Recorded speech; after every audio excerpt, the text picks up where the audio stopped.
should say part 3 now. Hopefully you all can see me.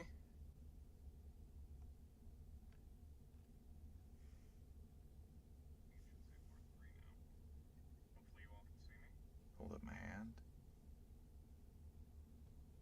How's the... Okay, good. It's not looking as blurry. Excellent, excellent, excellent.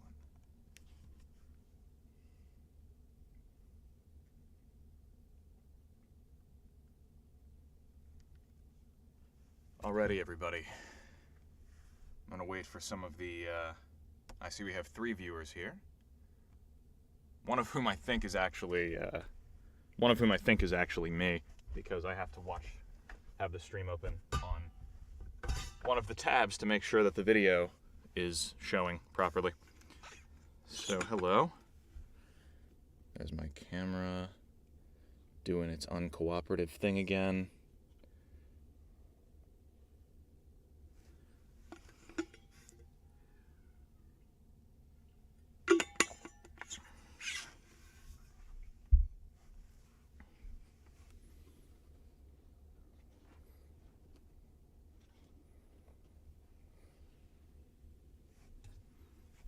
All right. And here we are.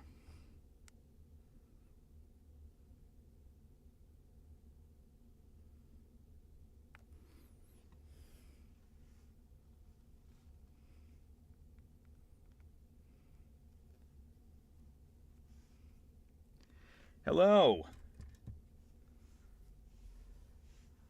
Anna's joined us. Ah, I see we have 8 people here. Oh, good. That's a good viewership. I believe we can get started. I just want to make sure I have all of my reference materials open.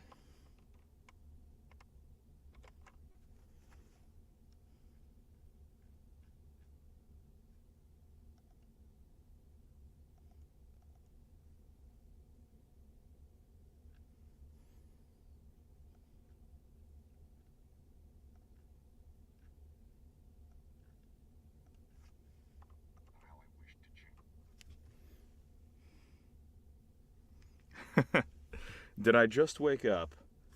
No, it's just being stubborn today. I think I forgot to put product in it.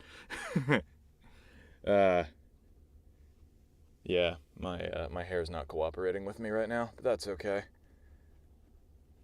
Figured why waste time wrestling it into submission when I could just narrate, and I'll take care of that after.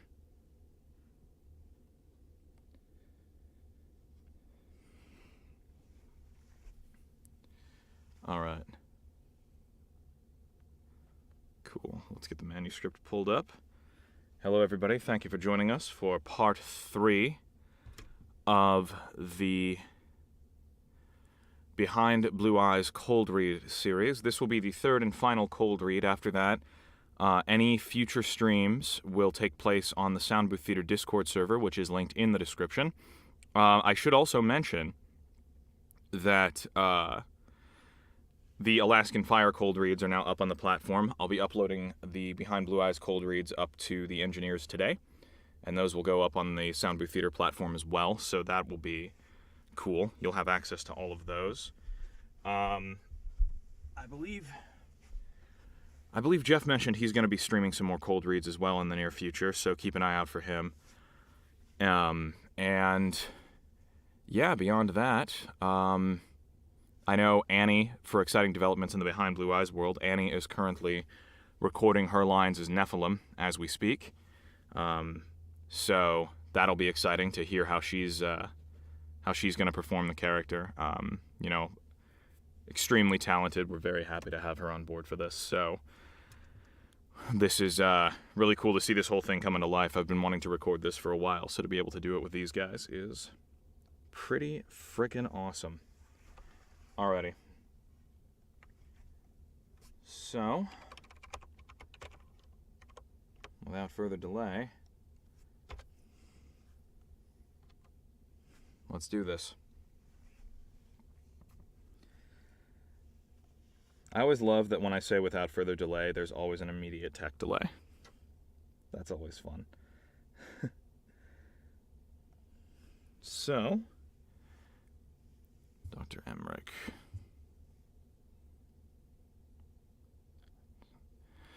Alright, here we go.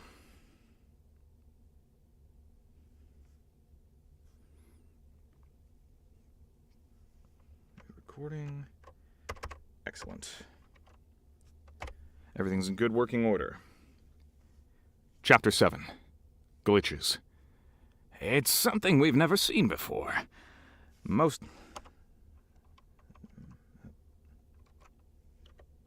switch over to Dude 1 for that. It's something we've never seen before. Most likely a prototype, Dr. Emmerich said, his pointy ears glowing red, as they usually did when he was excited. Nephilim was lying on an examination bed, only wearing a thin gray hospital gown. Her hair was pulled back, revealing her open implant access ports. The spacious room she was in was windowless, since it was located deep in the underground section of the Guardian Angel HQ. Its walls were gray and bare, with nothing inside besides the examination bed, a small table, several consoles, and a bunch of people. These people spoke about her as if she weren't there. It is amazing tech. That needs to go in chick 2 so that Annie knows. Okay, redo.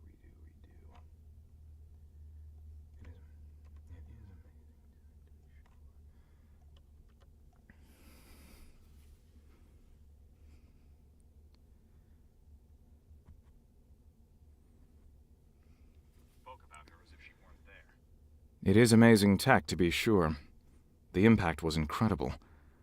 Since she was the chief neurologist, it was natural that she had been invited to the examination to offer her expertise.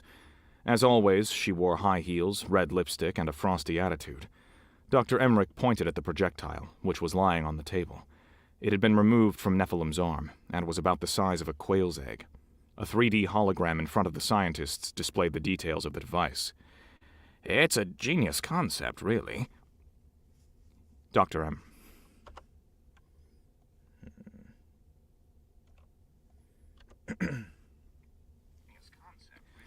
Dr. M. God damn it. Dr. Emmerich began. He was a thin, bald man in his early 50s who was one of the few people in Olympias who gave a damn about his looks. His always reddish ears were oddly small and pointy.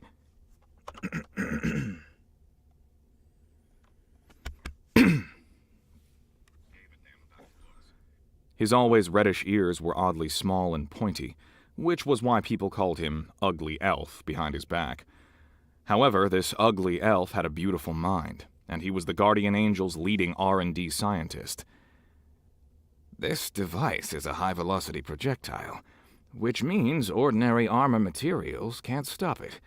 Once it gets stuck in natural or synthetic flesh, the projectile opens and reveals a miniature EMP bomb, with an astonishingly high electrical current. Dr. Weinberg took over from there. No, what are you doing? My iPad was not cooperating with me. It likes to skip around sometimes. Let me get some more water. My throat is not cooperating today.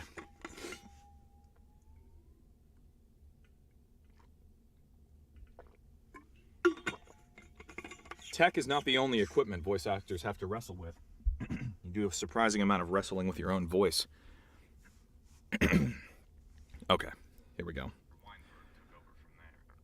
A handsome man with brown skin, white coat, and the typical everything will be fine smile people of his profession like to wear. He was the institution's chief physician, surgeon, and implant specialist.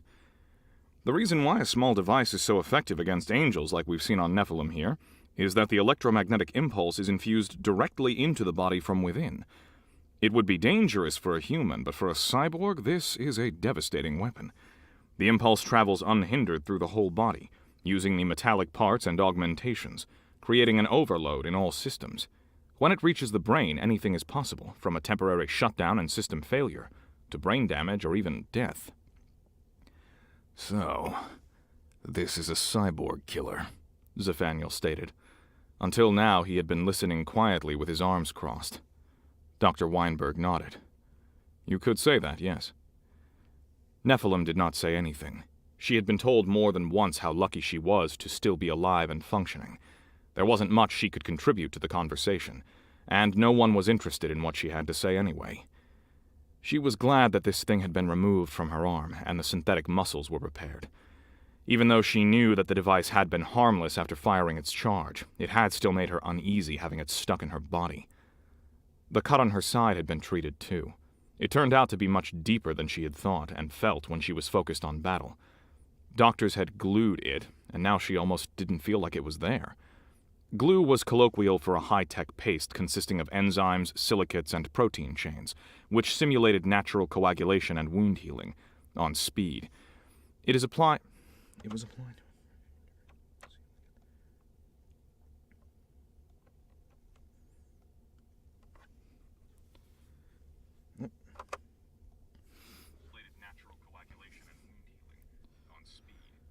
It was applied to a fresh injury, sealing it so there were no stitches needed. Then the chemical healing process would start. Nephilim's wound would be healed within a week, and after a month, not even a scar would remain to remind her that it had ever been there. Are there any countermeasures we can take against such a weapon? Dr. Emmerich shook his head. I'm afraid not, but we will make it our highest priority.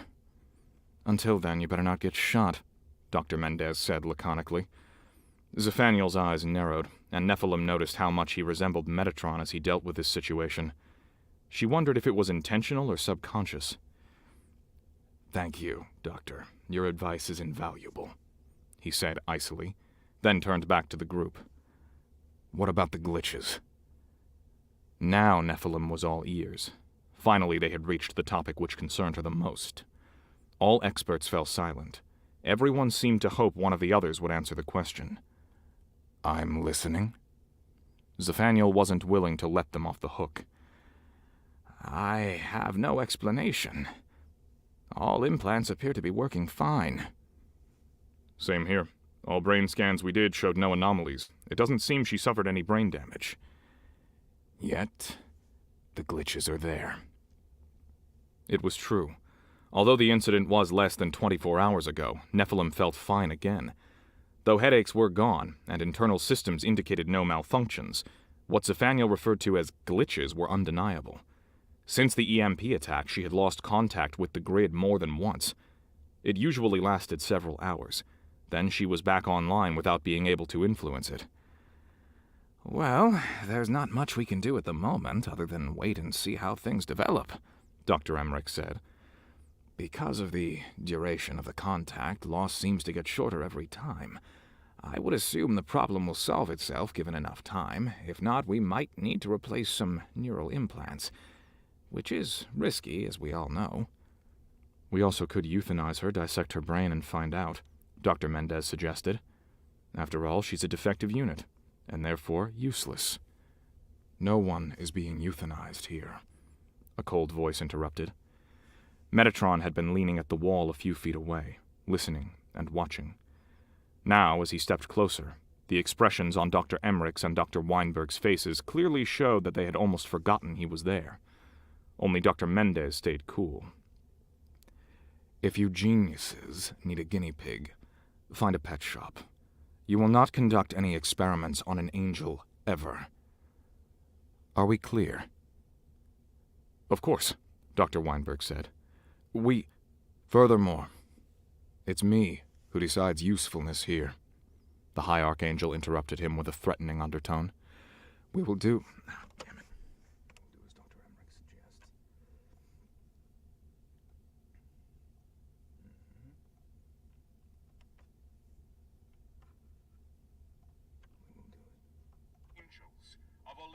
We will do as Dr. Emmerich suggests. Very good. We will do as Dr. Emmerich suggests. The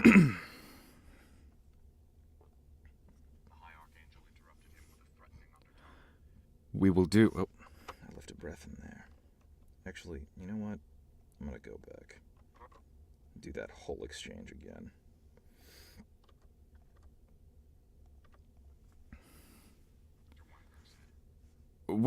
Furthermore, it's me who decides usefulness here. The High Archangel interrupted him with a threatening undertone. We will do as Dr. Emmerich suggests. We wait and see if the problem resolves itself alone. Meanwhile, I want for you clowns to do what you are royally paid for. Develop a countermeasure. What if Wasps attack with a full squad equipped with these weapons next time? Should our people simply try not to get shot?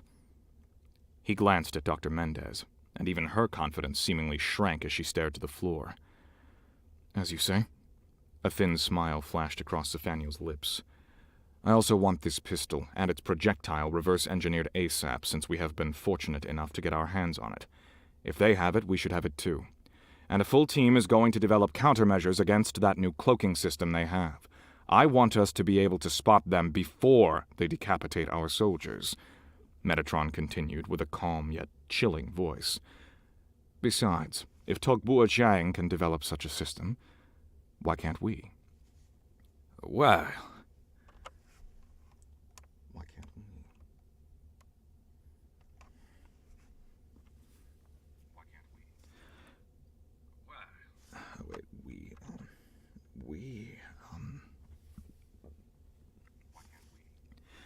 Wait,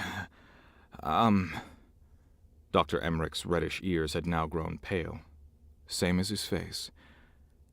Perhaps they have a better science team than we do? How about that? Metatron wasn't finished with them yet. Now go and do your fucking jobs, before I classify you as useless. After the scientists were gone, he said, Pathetic, all of them. Too bad we still need them. He turned his head and looked at Nephilim, studying her for a moment. At least they managed to patch you up well. I'll see to it that they release you soon. The examination is over. Go home and get some rest. I want you fit for duty, ASAP. A storm is coming. I'm ready. The characteristic smile appeared on his face.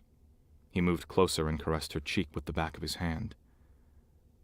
Don't worry. I won't lose you. Then he left the room without saying another word, followed by Zephaniel. It was early evening when Nephilim arrived at home. The sun was just going down. Its reddish rays were reflected from the glass facades of the skyscraper opposite of her building, making it seem as if it were on fire. But not as much as her mind, which was still trying to process everything that had happened within the last 48 hours. First, her one-on-one with Metatron, which had been confusing and challenging enough in itself. Then a battle with an enemy that had tremendously multiplied their strength since the last confrontation. Finally, an incident that had almost cost her life. And now, glitches. She didn't really understand what was happening to her. Apparently no one else did either. The effects of an EMP blast on a cyborg's brain were unpredictable, and never the same from person to person. She was lucky that her neural structure hadn't been deep-fried. That was why Metatron took the new weapon the Wasps developed so seriously. It gave them an incredible advantage over the Angels. The only plausible reason why every Wasp unit had not been equipped with such a weapon was that it was still in a developmental state. However, next time things could be a very different situation. Being hit by the EMP had been horrible. The worst thing Nephilim ever had to experience in her life. All other wounds and injuries she had taken so far were outright laughable compared to that. Mountain. Nephilim had not told anyone about the strange images she had seen shortly before passing out. She wasn't sure what they meant, if they were some kind of flashbacks, or merely fantasies she had before her brain overloaded and she blacked out. Somehow she believed that what she had experienced was no one's business. And even more, an instinct was telling her that it could get her in trouble if someone did find out. So, she was better off keeping that confusing experience to herself. It most likely meant nothing anyway, and she would soon forget about it. The glitches, however, were intriguing, she admitted to herself, and would never share that thought with anyone else. Since the incident at the algae farm, they had occurred 3 times so far, lasting between 3 to 5 hours each time. In that time, she had been utterly cut off from the grid. She couldn't connect to it, and no one could connect to her. She couldn't use the internal comm, and no one could send her directions. She felt like an independent person, a separate entity. Free. For the first time in her life, she experienced how wonderful freedom could feel, even if it was only the liberation inside her head.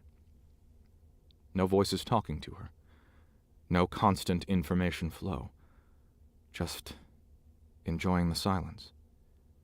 No one listening to her or watching through her eyes. How could something so simple be so delightful? And wouldn't it be amazing if it was always this way? These were outrageous thoughts, forbidden, and extremely dangerous, she knew. In fact, Dr. Mendez hadn't been so wrong when she said that Nephilim was a flawed unit. Damaged and useless. If Dr. Emmerich was right and the glitches would pass eventually, the memory of them never would. The sweet taste of freedom. Yet Metatron would not hear any of it. He protected her. She wondered how he felt about the glitches.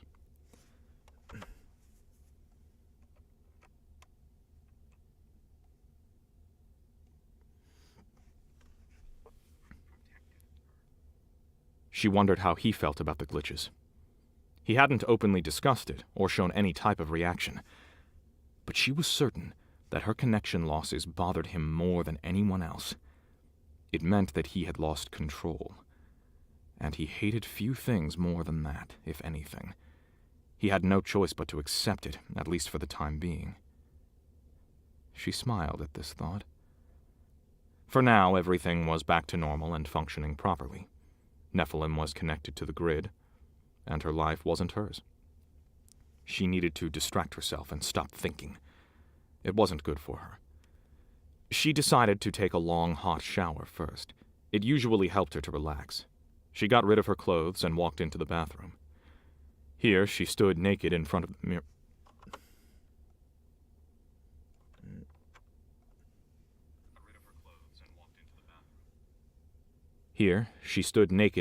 mirror. And inspected the wound on her side. The cut was about 12 inches long, and still fire red in color. Only a little bit deeper, and the assassin would have slashed right through her kidney, which could have turned out to be very unpleasant. The glue the cut was filled with had a flexibility that adjusted to every movement. Nephilim believed that she should be combat-ready in 2 or 3 days. She was pleased with what she saw, and was pretty sure that Metatron was pleased as well if he was spying behind her eyes, although for different reasons. The shower was pleasant, yet did not really help in bringing her mind to rest. When she left it, her thoughts were still circling. She lay down on the bed and turned on the volume of her TV to hopefully distract herself with some dull show. The channel which was on aired the latest episode of Amelia's World, and Nephilim was too lazy to search for something else among the hundreds of news, entertainment, and movie channels available. In her mind, they were basically all the same anyway, since they all were produced in Olympias studios, their gigantic premises adjoined to the inner circle in the northwest, so the stars and executives didn't have to travel far for work. Amelia's World was the most popular and successful evening talk show. It had received every existing award, and was one of the most opinion-shaping shows modern TV had to offer. The host, Amelia, an androgynous creature who had been doing the job for 20 years, yet never seemed to age even 1 day, had a special guest in her studio. It was located on the 200th floor, and offered a magnificent view over nocturnal Olympias City and the Pyramid. And today, actress Jennifer Leonard.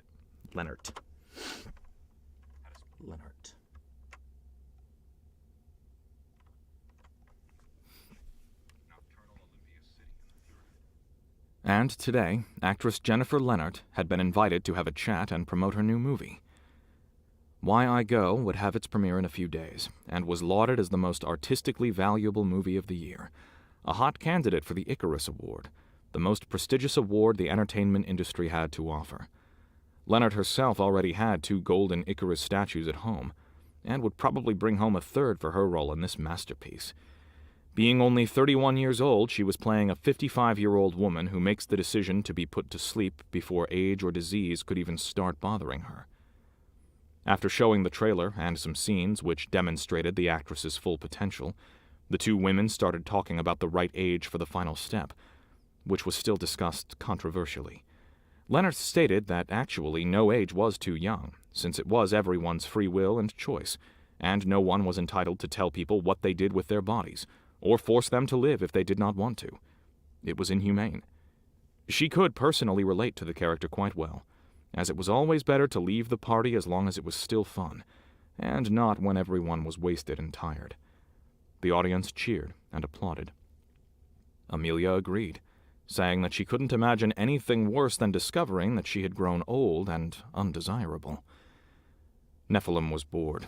These kinds of issues did not concern her at all. Angels never got sick, and angels never grew old. She understood, however, that this topic was of high interest to ordinary citizens. It wasn't common anymore to leave death to natural causes. Everyone was entitled to choose their time of passing. Most people did it when they became gravely sick or grew old. The average age was between 65 and 75. But no one would stop an individual who made the decision to end their life at 21 for whatever reason. Even children were sent to sleep if they got seriously ill and suffered.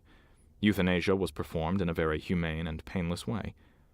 People simply went to sleep in a pleasant environment, to never wake up again. No one was ever forced to go. Everything was free will.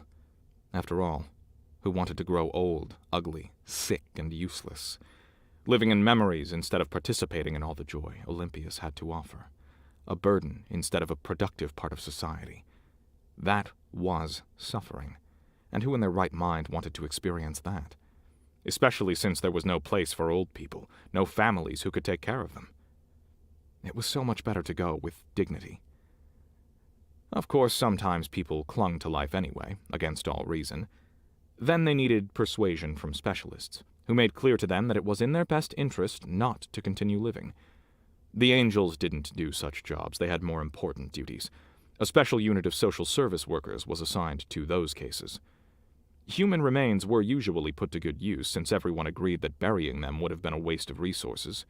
Young and healthier bodies were harvested for organs, or used for scientific and medical research, while old ones were cremated and used as fertilizer. There were no elderly or sick people on the streets of Olympias, and that was exactly how people liked it. Except in the inner circle, of course. For some reason, the people there did not see much delight in dying with dignity and clung to life as long as possible, using any and all means to prolong it. All animals. Nephilim turned down the volume since she couldn't switch off the screen. TV sucked. No wonder Metatron preferred reading books. And the antique banned titles of his collection were probably much more interesting than today's bestsellers, which were generic, shallow, and told the reader exactly what they were supposed to hear. She wished she could read some of the titles he had shown her, let her mind escape from reality, if only for a short while. Then again, she delighted in the idea of how wonderful it would be to be cut off the grid forever, or at least for a longer period of time. A sweet dream, a forbidden thought. Suddenly, she had an idea. It was utterly crazy, and yet so exciting that it almost made her shiver. Maybe there was a possibility. And she knew exactly who could help her with that plan. All she needed to do was look for his address in the employee database, and then wait for the next glitch. She leaned back and tried to relax. It did not take long, and she experienced the strange tingling in the back of her head, which indicated the beginning of her next episode of freedom, at least for a short time. Fenwick was in high spirits. Today everything went as it should. His black stallion with fiery hooves and red glowing eyes rushed over the green plains at neck-breaking speed toward the sun, which was just sinking down beyond the horizon. He reached a forest with ancient twisted trees, their leaves whispering in the wind, which was also blowing through his long hair, sticking out of his black ornamented helmet.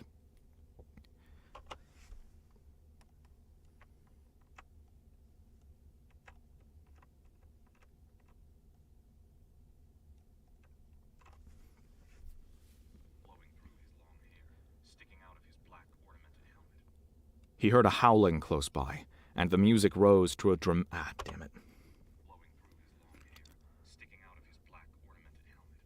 He heard a howling close by, and the music rose to a dramatic crescendo as werewolves attacked him from the side. They were no match for his level 62 sorcerer. Without descending from his horse or even slowing down, he cast a devastating fire spell which turned his foes to ashes. He moved on and left the forest behind to find himself in a breathtakingly beautiful landscape of waterfalls and rivers. Sapphire blue water splashed all around him as he rode through a creek and to a waterfall. The drops of water and warm rays of the sinking sun felt real on his skin.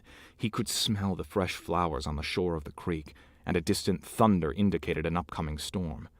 Well hidden behind the waterfall was the Grotto of Nymphs, as he knew. Not only had he finally found it, but he had acquired the key to open it. It had cost him dozens of hours of questing, but now he was there. And it was said that it was more than worth it. He sighed in anticipation. But suddenly a red exclamation point appeared in his field of vision, combined with a signal that Fenwick had learned to hate. It meant the game was telling the player that there was something in the real world that had to be taken care of. It could be anything ranging from a simple phone call to an apartment fire. Or it could mean that the player was in the VR for longer than 10 hours and needed to get something to drink and some food. This security measure had been implemented after too many people had died of thirst, hunger, or exhaustion because they did not realize how much time had passed in the real world. It was easy to forget that you couldn't just respawn if your actual body died. What the hell? Fenwick sighed in irritation. What was this about? It couldn't have been more than 3 hours that he had been playing. First, he had cleared out a dungeon with some of his guildmates and killed an extremely nasty red dragon. Then they went and defended one of their keeps against an enemy force. And now, to make a very enjoyable game session perfect, he had decided to finally check out the grotto alone. He didn't want to share the nymphs with other players. But the exclamation point did not go away. Fenwick grumbled, then started the log-off process. The handsome tall sorcerer, with his shiny armor and long hair, disappeared. And Fenwick was himself again. He opened his eyes and blinked. Everything was quiet, and his home wasn't on fire. So what was it that the damn system had been trying to tell him? He spent almost every evening in the VR, like so many. There were thousands of different games to play or digital worlds to visit.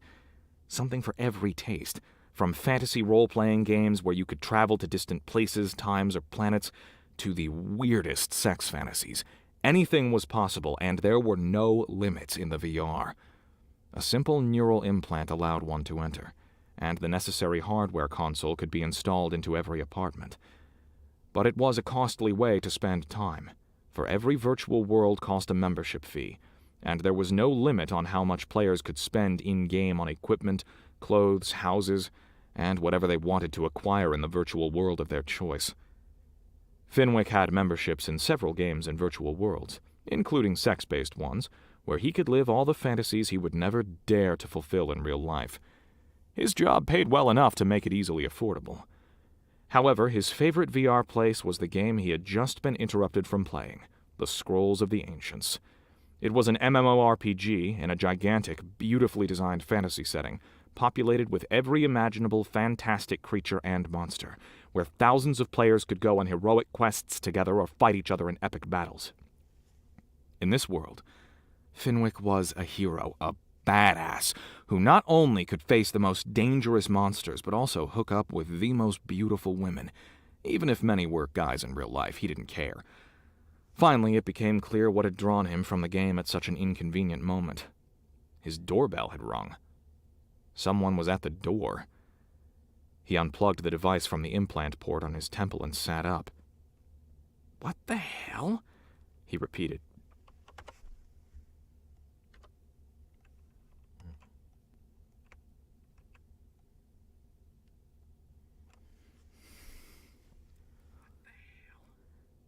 The clock showed it was 10:35 p.m., and he was not expecting anyone.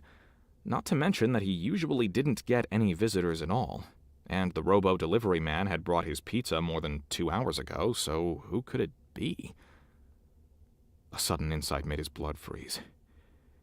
It was them. They had found out what he had done, and were now coming for him.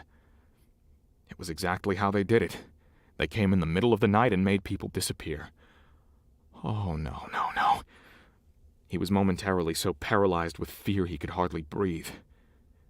What should he do? The doorbell rang again. There was nothing he could do. There was no escape. Slowly he got up from the bed and walked to the door, like in a nightmare, or a character in a bad horror movie who knew without a doubt that the boogeyman was waiting for him in a basement.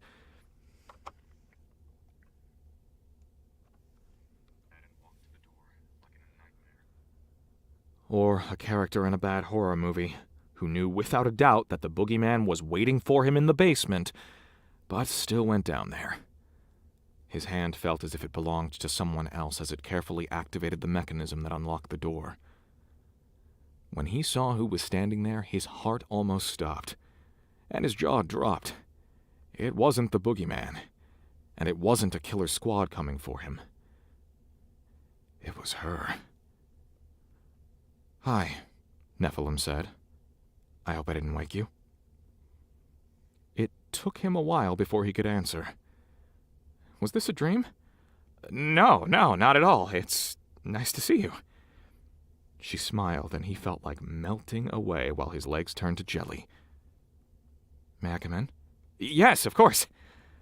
He stepped aside and let her pass. This had to be a dream. How often had he fantasized about this exact situation, her arriving at his apartment and asking to come in? And once she was in, she would throw him on the bed and have her way with him, violently. He gasped.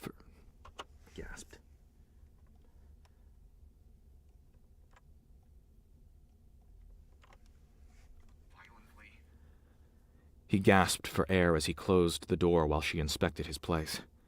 It was only now that he realized what a mess it was. All kinds of stuff was scattered around the studio apartment, the bed was unmade, the sofa was covered with clothes, and a box of half-eaten lactose-free pizza was placed on the nightstand. Then he noticed what a mess he was, wearing only shorts and an old t-shirt from the Olympias tech college he had attended. That definitely wasn't part of his fantasy, however. His body couldn't give a damn and reacted with an erection. "Nice place." He forced himself to stop staring at her and rushed to the sofa, shoving everything that was piling up there onto the floor. "Please, take a seat. Would you like something to drink?" She sat down and crossed her legs gracefully. "Sure." Fenwick hurried to the fridge, which was in the small corridor between the bathroom and the main living space. He opened it and stood as close to it as he could, pressing his loins into the cold in the hope it would eliminate his boner. It was embarrassing, and he didn't want her to notice. Although he was afraid she had anyway. He worked with them daily, and knew that they perceived things ordinary humans didn't. "Beer?" "Why not?" He waited for a few seconds, and his hard-on started to shrink in the cold. When he brought her the beer a moment later, he was almost back to normal. But he was still so excited that it took him some effort not to drop the bottles. "Thanks." He sat down on the edge of his bed, facing her. Somehow he felt awkward and delighted at the same time. Could it really be that she was attracted to him after all? He glanced at her, how she sat on his sofa in the middle of his chaos, studying him with those neon blue eyes people hated so much, sublime, beautiful, and dressed in her tight black clothes. Extremely hot. He hoped she could not hear his heart pounding. "How are you, Nephilim?" he finally asked to break the silence. "I heard you were wounded on the last mission." He had been horrified to hear that. "Just a scratch." "But weren't you hit by that new EMP weapon everyone is freaking out about?" "I was. The EMP blast caused glitches in my implants. I'm losing connection with the grid temporarily. So, just so you know, no one can hear or see us now. My scan also did not show any larger data amounts leaving this place, so no one is surveilling you at the moment. We can be completely open with each other." "I see." Not only were most people unaware of the fact that they could be under surveillance at any time through various tech everyone had in their apartment, but also someone could be hacking into anyone's higher-evolved neural implants. Fenwick, however, worked with the authorities and therefore knew this fact very well. He usually didn't care since he didn't have anything to hide. "I know what you did, Fenwick." Her words made him feel alternately cold and hot. His heart pounded harder. He opened his mouth to say something, but then closed it and remained silent. It was very courageous, and I will always be grateful for that. You saved my life. He beamed. I'm glad. And I would do it again. Then all of a sudden, fear struck him like an ice-cold whip. If she knew, who else did? He was sure he had entirely covered his tracks. How did you find out? She shrugged. Deduction? I knew I screwed up the examination, and there was no chance in hell that I could have scored as well as I did. There could only be one explanation for that. Someone manipulated the results, and that person could have only been you. But you don't need to worry. No one else knows, and will never learn it from me. We alone will share this little secret. For some reason, this caused a warmth to spread outward from his stomach. She looked into his eyes. Why did you do it, Fenwick? The question hit him unprepared. He had no idea how to answer, since he had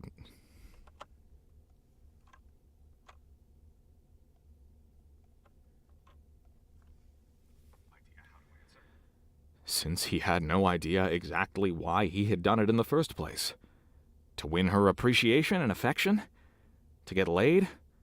Because he had feelings for her like never before in his life? Because he was insane? He stammered, hot blood rushing to his face. Because I didn't want any harm to come to you. He could have slapped himself the moment the words left his mouth. What was wrong with him? Why didn't he just tell her what he wanted? What he was craving for more than anything else? She smiled, and for a moment he had the crazy hope that she would acknowledge his heroism by taking off her clothes and jumping on him. Instead, she said, Now I need to ask you for another favor. Anything was the first answer that shot through his mind, but he forced himself to keep his mouth shut. After all, he wasn't a complete idiot. If you help me now, I'll offer you something priceless in return. What would that be? He asked, trying not to show how excited he was. She took a sip of her beer and locked her inhuman eyes on him. Well, it's completely up to you. He knew exactly what he wanted, and the thought alone made his arousal come back as if it had never been gone. She said, I could fuck your brains out right now if you'd like. It won't take me longer than 3 minutes. Oh, yes, please! He cried out, and almost dropped his beer in excitement. This was too good to be true. Nephilim smirked. But that would be rather cheap, don't you think? You can get laid anywhere, it's no big deal. But not by you! You're not just anyone! Now it was out. But she had probably known all along what he wanted. Otherwise, she wouldn't have come forward so bluntly. He had to admit that he was really bad with women. I'm flattered. But you're right, I'm not just anyone. I'm part of the most feared unit in Olympias. And that's why you should consider thoroughly if my other offer isn't better than a few minutes of fun. If you do what I ask you, I'll be your guardian angel. I'll watch your back. If anyone messes with you, they mess with me, and won't survive. You can ping me directly anytime, and I'll be there. And if you want someone gone... She lifted her hand and let her blade slide from her wrist, still looking at him. They will be gone. No questions asked. He stared at her with an open mouth. Somewhere in the back of his head, he was aware of how ridiculous he must appear, but he could not help himself. Suddenly he realized who he was dealing with. Looking at her, it was easy to only see a beautiful woman with delicate features and the body of a goddess, but in reality, she was not only one of the most feared, but most dangerous people in Olympias. She was a cold-blooded killer, an angel of death. Taking lives was a daily business for her, like working on algorithms was for him. How many dead bodies had those blue eyes of hers seen? How much blood was on her hands? He shivered. Yet he couldn't help but be helplessly attracted to her. Like a moth to the flame. A warning voice somewhere deep inside him was telling him that getting involved with her would eventually get him killed. But how could he say no to anything she wanted? And wasn't it already too late not to get involved? She let her blade slowly disappear into her wrist again. So, Fenwick, what'll it be? Fenwick bit his lip. He felt torn between his options. On the one hand, she was offering him the fulfillment of his desires. But on the other, he knew that he was weak. He had been bullied and tossed around in his life more than once. In the VR worlds, he could be the hero, but real life hadn't always been kind to him. With Nephilim at his side, he would be invincible. And perhaps if they spent more time together, she would develop affection for him after all? For he realized that he had been wrong. A few minutes in heaven wasn't the fulfillment of his dreams. He wanted more than that. He wanted to be close to her as much as he could. Okay, you're right. I'll take option 2. But don't take it the wrong way, okay? I would love to have sex with you. Maybe we can have both? She chuckled. No. He shrugged. Well, it was worth a try, I guess. What's my end of the bargain? What would you have me do? The glitches. I enjoy being cut off the grid more than I could have ever imagined. Yet Dr. Emmerich is quite certain they are only temporary, and I believe he's right since every episode is shorter than the last one. Is there any other possibility to free me from the grid? At least for a longer period of time. His eyes widened. But... holy shit, Nephilim. Do you know what you're asking? Why do you think we're conducting all these tests with you guys? They want to have total control over you at any time. In truth, they're scared of you, the board as much as everyone else on the streets. Certainly. Because we're monsters. Abominations. Killers.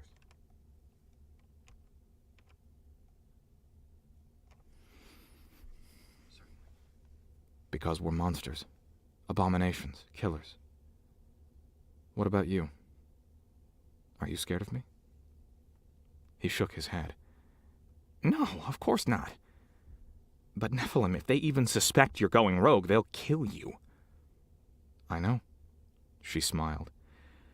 You see, I was almost killed thrice last night. Death doesn't scare me. I want to feel alive.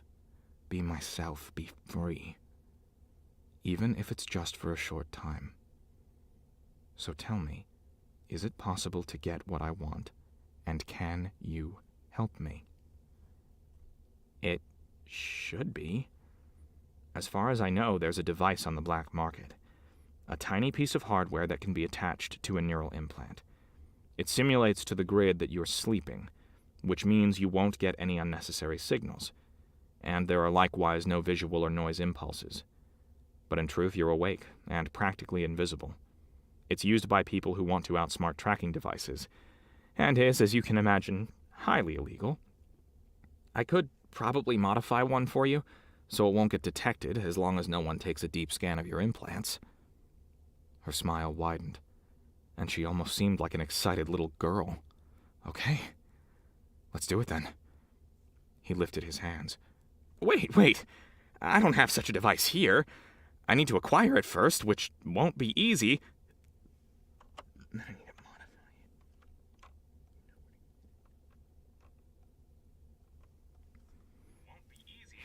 it. Then I need to modify it? Do you know where to get it? The underground in Old Town would probably be the first place to look.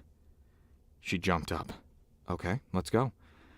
I should still have 2 hours off the grid, and that's more than enough time. He squirmed. But Old Town is more than an hour away from here, and it's the middle of the night. Maybe he could convince her to stay and postpone the endeavor? Preferably in his bed? She grinned. Not if you ride with me. We'll be there in 10 minutes. But you better get dressed. It might get too cold for you otherwise. He stared at her, opened his mouth to say something, didn't know what, so he shut it. What the hell was he doing? Had he totally lost his mind? Did he have a death wish? This was insane. Utterly insane. 5 minutes later, Fenwick was convinced that not only was he a masochist, but indeed had a deeply rooted death wish. Something must have gone terribly wrong in his childhood. But it didn't matter now because his life was going to end. He was so going to die. He was sitting behind Nephilim on her motorcycle, riding down the deathway at such neck-breaking speed that it made his stomach revolt, his limbs cramp, and his eyes almost fall out of their sockets. Yet, he didn't care to close them because he was scared he would tumble off the bike if he did. There was a VR game called Deathway, and he had enjoyed playing it for a while before it got boring. It was a racing game that he had considered ultra-realistic and thought himself a good driver. Now he learned that no matter how realistic the VR was, it could never compete with reality, since the player knew at any time that it was not real, that it was only a game. He could stop and start again. The game and the real Deathway were entirely different, like comparing an apple to an apple pie. Fenwick knew exactly what Nephilim was capable of. He knew that she was an excellent driver because of her augmentations alone. She could probably race at this speed, have a chat with him, read the latest news on the grid, and tie her boots at the same time. Yet he was still horrified watching how she maneuvered between other slower vehicles and obstacles without decelerating even once. Luckily, there wasn't much traffic on the Deathway at this time of the day, but still enough to be hazardous. He peeked over her shoulder and wished at the same moment he hadn't. The speedometer displayed 180 miles per hour. Yes, it would take them less than 10 minutes to Old Town at that speed. If they survived. The only good thing was how close he was to her. He had to outright cling to her body, holding tight onto her, feeling the curves of the natural flesh of her torso. She had told him herself to hold onto her firmly, and that was what he did. It would have been exciting if he wasn't so scared. On the other hand, if he had to die, then, at least, pressed against the body of his guardian angel. She turned her head toward him without decelerating even a bit. "Are you okay?" He nodded. "Never felt better." She could probably feel his heartbeat, blood pressure, and adrenaline, and knew he was lying, but what the hell. Nephilim smiled. "Hold on, then."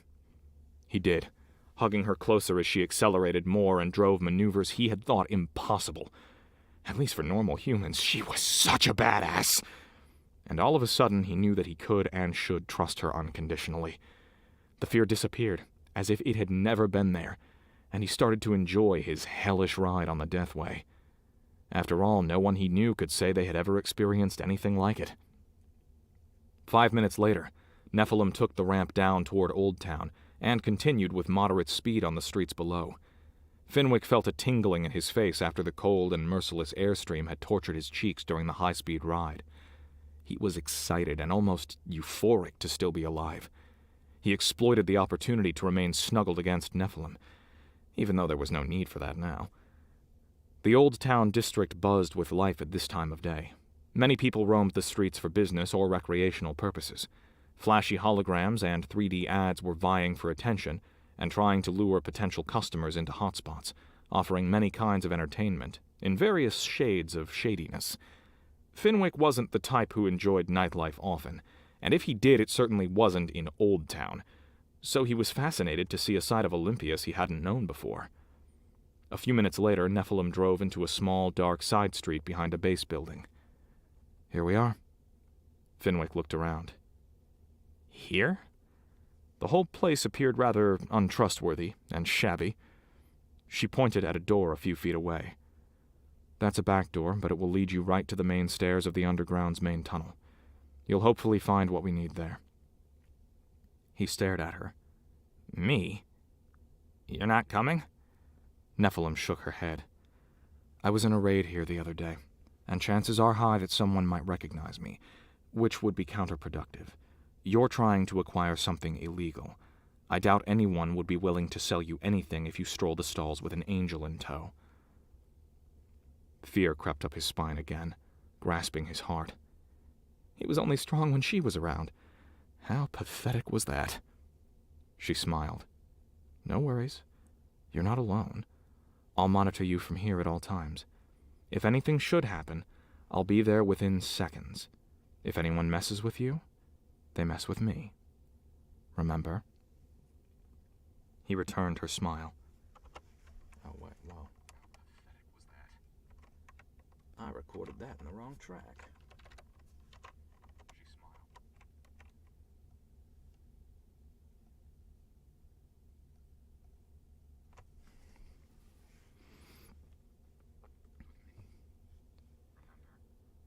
He returned her smile, feeling the fear melt away like ice on a sunny day, and a warm sensation spread through his belly.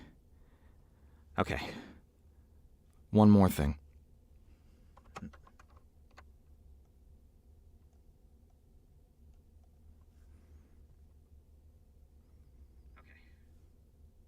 One more thing, she said, pulling a card out of her pocket and handing it to him. Use this for the purchase. Fenwick raised his eyebrows. It was a disposable C-coin card. Almost no one used that kind of payment. It wasn't illegal, merely uncommon. The standard form of payment was by fingerprint, which was connected to everyone's individual bank account. It was the quickest and safest way of payment. And of course, there was a database storing records of every purchase or transaction anyone had ever made, since every bank was a sub-branch of the Olympias conglomerate. The authorities had access to this data any time. Most people didn't know that, and if they did, they didn't care. After all, there were many more important things to think about. Radar when purchasing something was by using a C-coin card. Criminals liked to use them, and guardian angels, not only because they didn't have fingerprints, but they stayed incognito when walking among humans. Otherwise, every vendor would see in their system what they really were, and people might run away in fear if they realized it was an angel right there in front of them trying to buy a cone of ice cream. Makes sense, doesn't it? Or would you prefer to buy illegal tech using your fingerprint? There should be more than enough on that card. Use as much as you want. Okay, Fenwick said, taking the card. Of course it made sense. Why did he turn into a drooling moron when she was around? He had always been proud of his intelligence. He had been top of his class at tech college. He had to get a grip on himself, or she would never consider giving him a chance. Fenwick took a deep breath, then smiled, trying to show confidence. I'll be right back, with everything we need. Later, back at home, Nephilim could hardly hide how excited she was. She was back online and tried to behave as normal as possible so as not to raise any suspicion. The glitch had ended when she had been on the deathway driving home. It always came with a soft plop and a feeling of pressure in her head. The episode had been less than 3 hours, and she knew she had to be careful not to run out of time during the next one. Luckily, this time everything had been over when she got back online. All Metatron or anyone else monitoring her would find was her driving down the deathway toward her home, as she often did late at night. Like most other angels, Nephilim enjoyed an extensive nightlife, though maybe not as excessive as Adriel. Carpe diem and memento mori were important parts of an angel's existence. When life was dedicated to being short and could end any minute, you had to enjoy every second of it. It seemed as if she was driving home from having some fun. Instead, she had just committed something that could only be described as treason. And it felt fantastic. It almost felt as if something slumbering deeply inside her had finally woken up, a part of her she didn't even know was inside. She couldn't remember ever feeling so euphoric in her entire life. So far, everything had gone smoothly.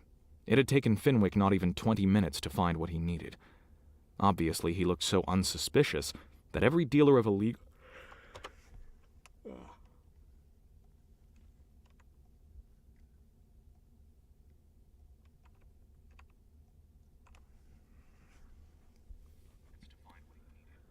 Obviously, he looked so unsuspicious that every dealer of illegal or stolen tech had considered him harmless, and he had no problem buying the hardware he had been talking about. He had no idea that he could be the perfect mole, and clearly neither had anyone else. Nephilim knew how difficult it was to find suitable people to uncover black market dealers. It wasn't the Angels' job, of course. They were just called to have a raid and clean up if things got too inconvenient. But Olympias police had a hard time dealing with them. Fenwick's cheeks were blushed in excitement, and he was beaming all over when he came back from the underground, and proudly declared it was all taken care of. Nephilim had been struggling with herself, wondering if it was fair to get him involved in the matter. But he was the only one she knew capable of helping her. Besides, after what he had done at the examination, she knew that she could trust him. The risk for him was minimal. Nothing would trace back to him, and he was having the time of his life.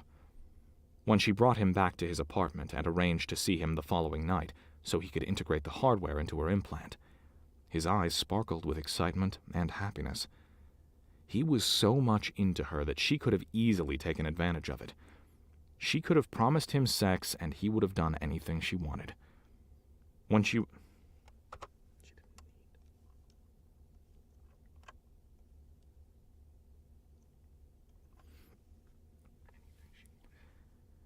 he was done, she wouldn't need to hold up her end of the bargain, and there was nothing he could do about it. She could have dropped him or even disposed of him discreetly. But this would have been lousy of her. Fenwick had saved her life, and there was something about him that touched her now that she knew him better. That was why they had made a deal, and she was determined to keep it. Not only would she protect him, but she would do anything to make sure that he didn't go down with her if this crazy endeavor turned into a disaster. If someone had told her 1 week ago that she would get involved with the little creep in a conspiracy, she would have laughed and told the person to get mental help. Now all she needed to do was wait until tomorrow. Then she would receive the gift of privacy. It would only be for short periods, and she had to be extremely careful.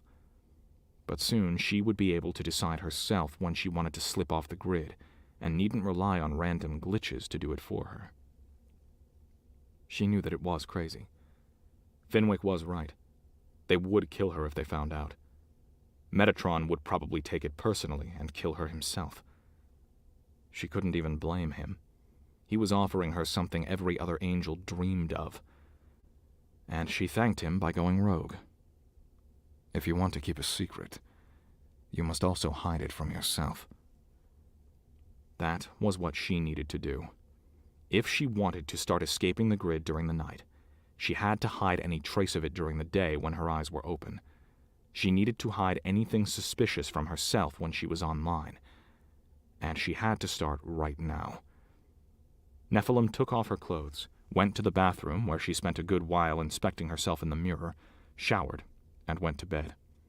She required a drug to fall asleep. Otherwise, she would have been too excited to even close her eyes. Usually, angels didn't dream. The implants in their brains prevented it. But Nephilim dreamed that night. She dreamed of mountains. They aren't very high, yet beautiful, covered with lush green woods, clear creeks running through gorges and ravines.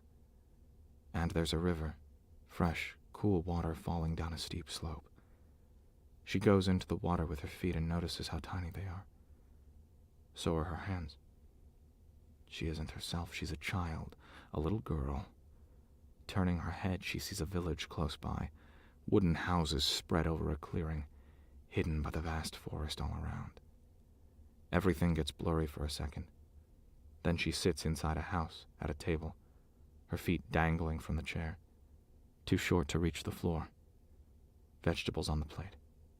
She wrinkles her nose. "Eat your veggies," a woman says, her voice echoing far away and close at the same time.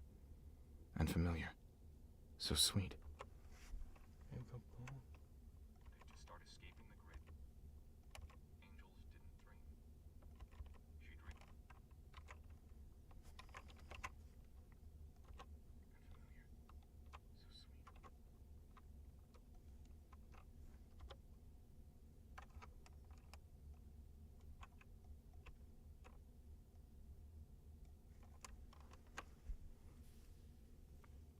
So sweet.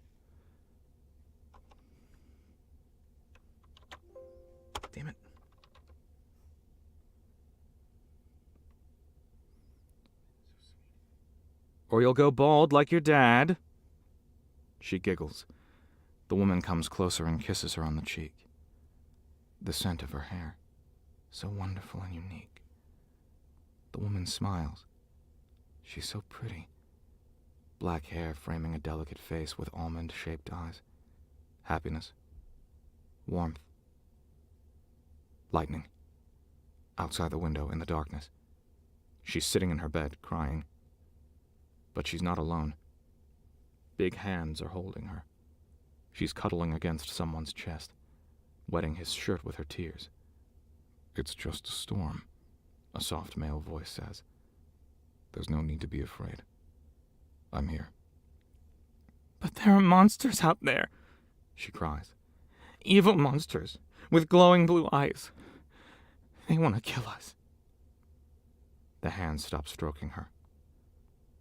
"Who told you that?" "The other kids. They say—" "Shh. Now listen to me. Don't pay attention to what the others say. There are no monsters. Monsters do not exist. No one is coming for us, okay?" She stops crying. "Okay." He kisses her forehead, and she looks up at him. He has no hair and many scars around his head. There are empty sockets where his eyes should be. But she doesn't care. To her, he's the most amazing man in the world.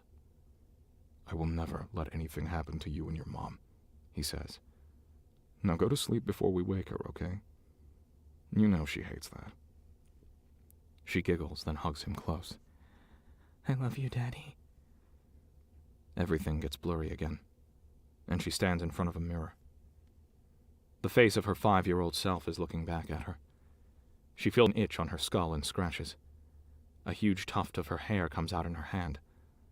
Puzzled, she carefully tries pulling her hair at another spot, and plucks another clump out, leaving a big bald spot on her head. Becoming scared, she inspects the spot on her skull and notices that there's metal below her skin. Then she freezes as the skin of her hand and arm starts peeling off, revealing a metal skeleton. Her hair is falling out by itself, quickly now, and there's metal on her skull everywhere. The skin on her other arm is peeling off as well, while her whole body is changing and turning more and more into a machine. Her eyes start burning with horrible pain, and suddenly, they're gone. She has empty eye sockets for a moment. Then from the depths of her skull, something blue is shining through, forming up and finally filling the hollow cavities until she is staring into cold, artificial, neon blue eyes. "You are the monster," she screams.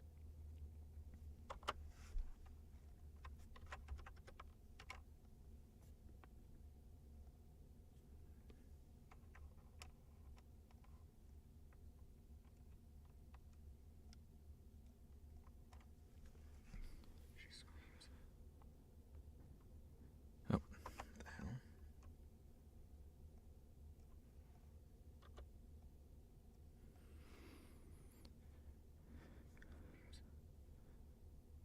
Nephilim woke up. Her whole body was shaking, and it took her a moment to realize where she was. In her own bed, 1 hour before sunrise. She took a deep breath and tried to calm herself. For the first time in her life, she experienced an emotion previously unknown to her. Fear.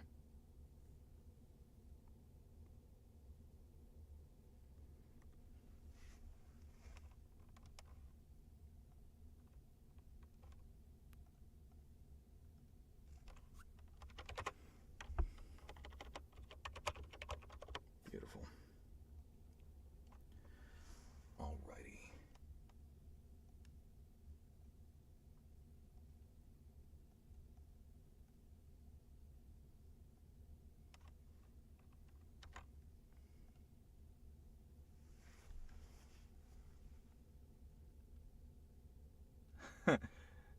I was just typing yes, please. Yes. Yes, Richie, that's a,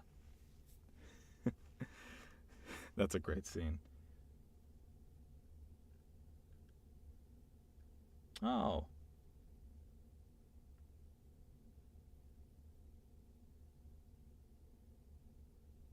Hello, Cove.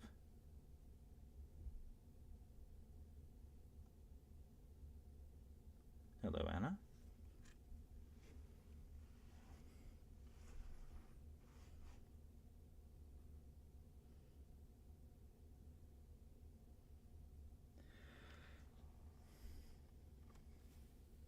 Thank you.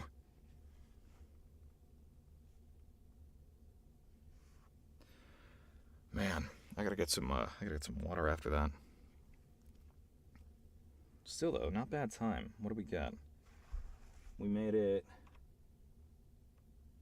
56 minutes into the book in About, God, what did I start at? Like 11:20 something? 56 minutes into the book in 66 minutes. I'm very happy with that ratio.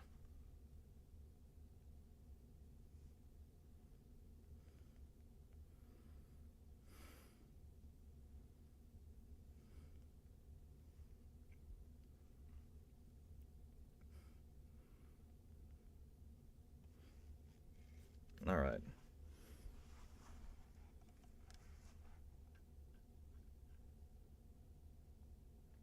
Oh, did Derek step out? Man, alrighty. The Fenwick scene was amazing. Thank you. Alright, Chapter 8, Going Rogue.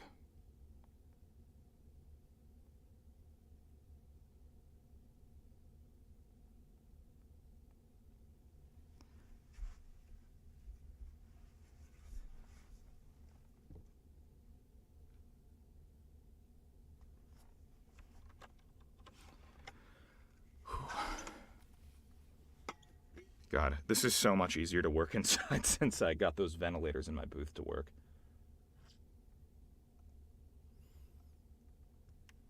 Man.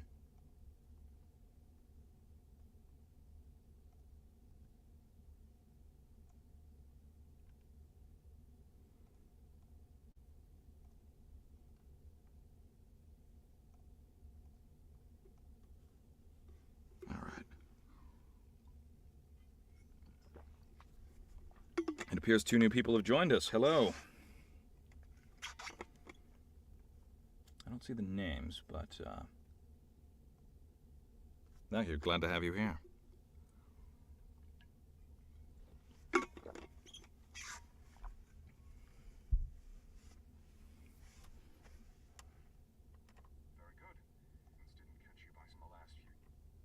Alright.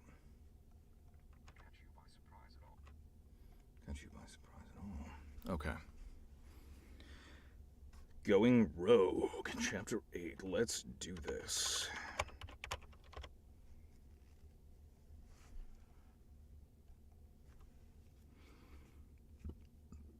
Right after my body stops making gross noises. Every time I drink water, man. It always happens on the most dramatic scenes, too.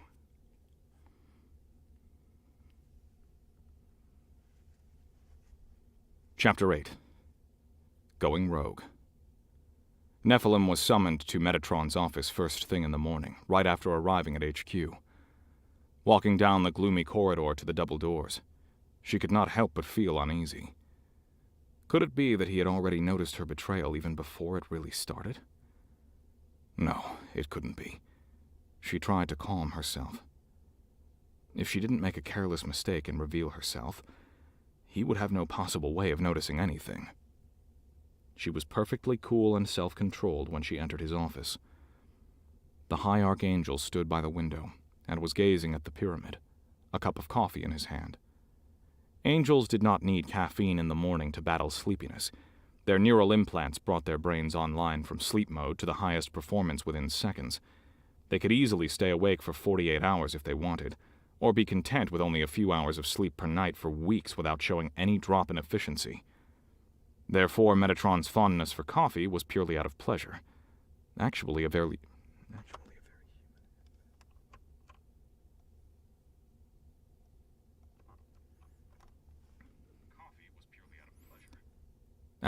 very human habit.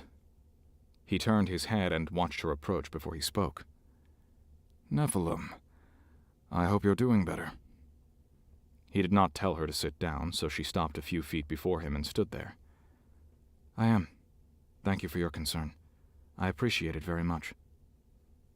He nodded, studying her attentively. Nephilim doubted that he knew anything about her plans, or he wouldn't have started a friendly conversation. But if he suspected anything, this could be a test. "I also wanted to express my gratitude." "For what?" "For sparing me at the algae plant."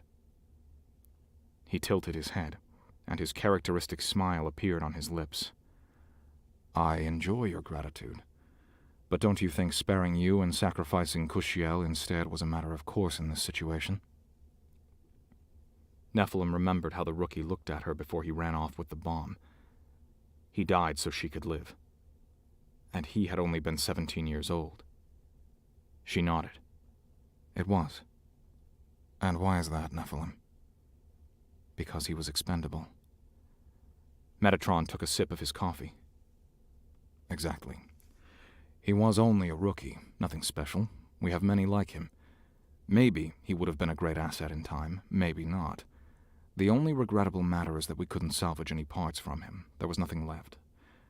You, on the other hand, well, I don't need to repeat why you're irreplaceable, do I?" "No, you don't. I am still grateful." He waved his hand. "It's why I had a serious talk with Juma yesterday. She made some terribly inferior choices during the mission and was outright eager to sacrifice you. I'm perfectly aware that she's jealous of you, and she has every reason to be. You'll outperform her within weeks once you're one of us, perhaps within days. Nevertheless, if she pulls a stunt like that again, I'll instantly send her into early retirement. And she knows it. Your performance, however, was outstanding. That's why I've summoned you today, to congratulate you on your great job." Nephilim smiled, not only because of the compliment, but because she was relieved. He had no idea and wasn't suspicious at all. "Thank you." "No, it's me who has to thank you. You're the reason this mission didn't end up a total disaster." "Were we able to retrieve any intel from the fallen WASP officer?" He grimaced. "Unfortunately, they are now using a new self-destruction tech on their fallen soldiers. Once the brain stops all activity, a capsule with highly effective acid opens, destroying all data stored on the neural implants, and the implants itself. Very sophisticated, I have to admit. So we have nothing?" His eyes narrowed as he grinned. "I didn't say that. Thanks to you, my dear Nephilim, we have salvaged a full brain full of intact implants." She raised her eyebrows in surprise. "How so?"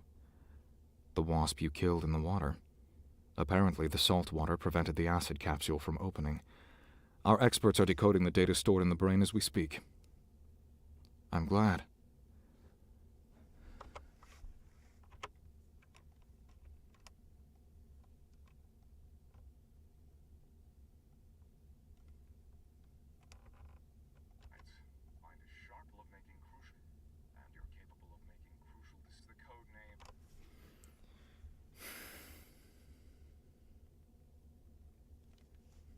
All right.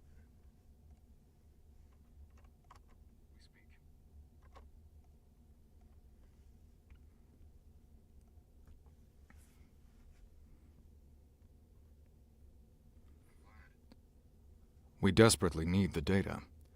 You have witnessed the wasps in battle yourself, how advanced they are, how superior to us. We lost 6 angels that night. 8 were wounded. 2 of them so gravely that we'll most likely have to euthanize them. That's a devastating balance. And we almost lost you as well." He paused a moment before continuing. "This cloaking system they are using gives them a huge advantage, and the EMP weapon is more than concerning. But I believe I don't need to convince you of that.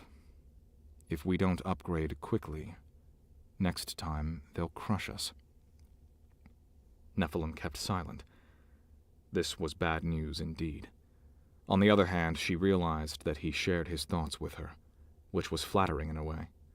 Only 1 week ago, she had been a nobody, just one guardian angel of many. And all of a sudden she found herself in the center of power. But, Metatron said, suddenly appearing highly pleased, a crisis is always something profitable, if you play it right.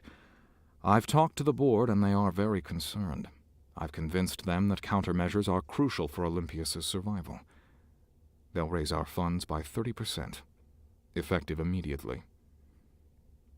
He crossed his arms and took another sip of his coffee, watching her closely. It almost seemed as if this crisis was exactly what he had been waiting for, as if the circumstances had played right into his hands. He watched her to see if she understood that. Apparently, he was pleased with what he saw. You're a very smart girl. I need to be careful you don't outsmart me one day. She smiled, showing him that she understood he was joking. Yet he just kept watching her. And that's not all the good news, by far. The board has finally given us permissions to set up our own genetic engineering facility with state-of-the-art equipment and high-class personnel. Surely you're aware of what this means for us, aren't you? It won't be necessary to search for suitable candidates anymore, which always has proven to be time-consuming and difficult. We don't need to take traumatized children and turn them into elite soldiers anymore. We can create our own people, design them from scratch, using the best genetic materials available. Can you possibly imagine how the next generation of angels will be? They'll be perfect. Unstoppable. His face took on an almost dreamy expression, which made him look more human than Nephilim had seen him ever before. These changes were exciting news for the Angel Corps and himself. Yet somehow it made her feel uneasy, and she couldn't clearly say why. How did you convince the board to give you permission? Of course, she hadn't known that he had previously been attempting to accomplish this. Up until recently, she hadn't had any insight aside from protecting and killing. But how he stated the concept, it seemed to be something that he had been trying to achieve for a long time. His lips curled into a smug smile. Simple. I told them it was what Togbuajang. Simple. I told them it was what... Simple. I told them.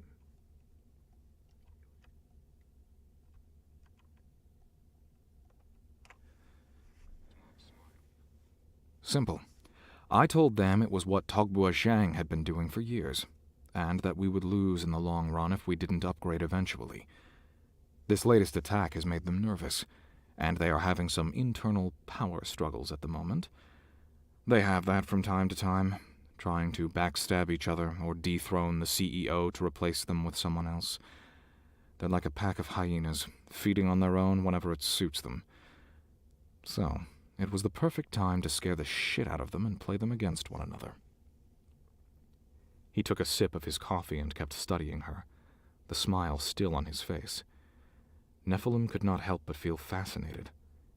She still couldn't tell even a bit what this man was really thinking, or what his intentions were. But he played the system masterfully for his needs. It was probably the reason why he had stayed alive for so long. How are your glitches? He asked, changing the subject. Better. I believe Dr. Emmerich was right. The episodes are getting shorter and less frequent. I hope it will be over soon.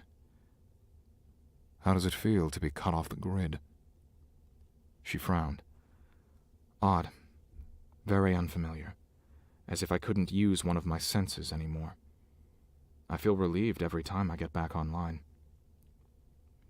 He kept silent for a moment, then nodded. I can relate to that. However, I wish that you take it slow as long as you suffer from this condition. You won't participate in any deployments which go beyond simple routine, and you can start your recovery by taking the rest of the day off. As you command. Additionally, and this is something I dislike saying, you can trust me on that. We need to postpone your promotion until you're back on track 100%. I understand. For some reason, she felt relieved hearing that. He placed his cup on the desk, then slowly moved closer to her. Don't get me wrong on this, Nephilim. I made my decision. I want you to be an archangel. And you will be. But not like this. She nodded. She wasn't fully functional as long as she kept slipping off the grid, and he couldn't control her any time he wished, which probably highly annoyed him, although he did not show it on his cool, perfectly controlled face. He stood directly in front of her. Now, tell me, since when do you spend so much time looking at your naked body in the mirror? She tilted her head and looked him in the eye. Since I believe you might enjoy it. Teasing me, aren't you? Just trying to show my devotion. You know, for some reason, I've never done it in my office before. I always thought it inappropriate. Perhaps it's time to change that? He took her face between his hands, pulled it toward him, and pressed his lips on hers. His lips were cool. So was his tongue as he forced it inside her mouth. There was no passion in his kiss, only cold lust, an expression of power. It was almost like kissing a machine. He released her after a few seconds, yet rested his hands on her cheeks. Not today, however. I am expected in the pyramid. Endless meetings and discussions with executives, such a waste of time. One day it will be we who reside there, and they will come to see us. But until then. Metatron stroked her face, then walked back to his desk. You can go now. Get some rest. The sooner you are fully functioning, the better. I will do as you say, she said, taking her leave. And Nephilim, the High Archangel said as a smirk appeared on his face. Friendly advice. It's not that I don't enjoy it. But you better stop teasing me. Don't try to play games you can't win. I will remember that. His smile turned cold. You can never win against me. We'll see about that, she thought after leaving his office and walking down the hall.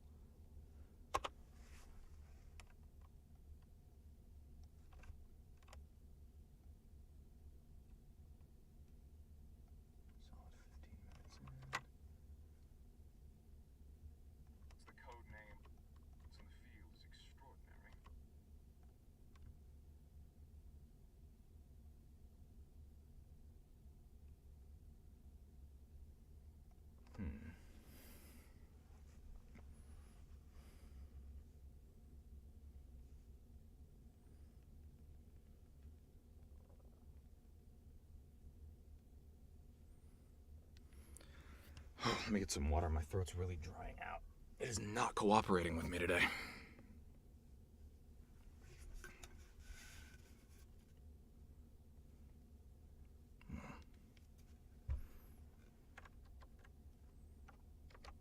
check something real quick.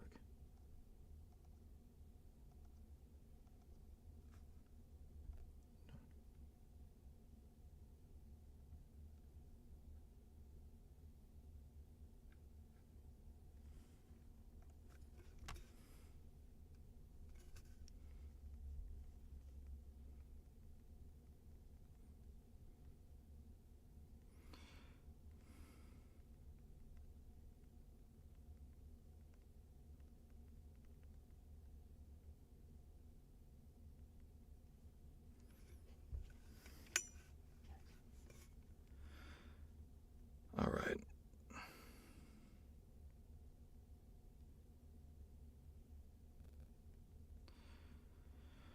Oh, man. Sorry, just have to give this a rest for a second. Now you get to see what happens when our biological equipment fails, not just our technological equipment. My goodness. All right.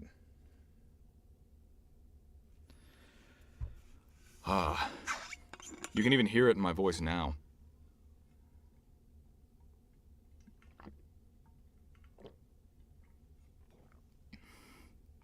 I'm just lucky that that vocal tonality sort of suits science fiction.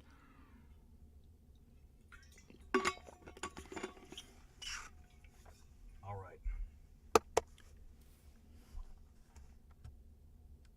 Here we go.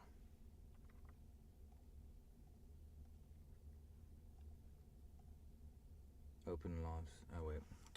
Oh, crap. It opened the other set. No. Go back to set 1. Sorry, Ableton has the other set open for some reason, and it's slowing my computer down. Give that a second to close that up.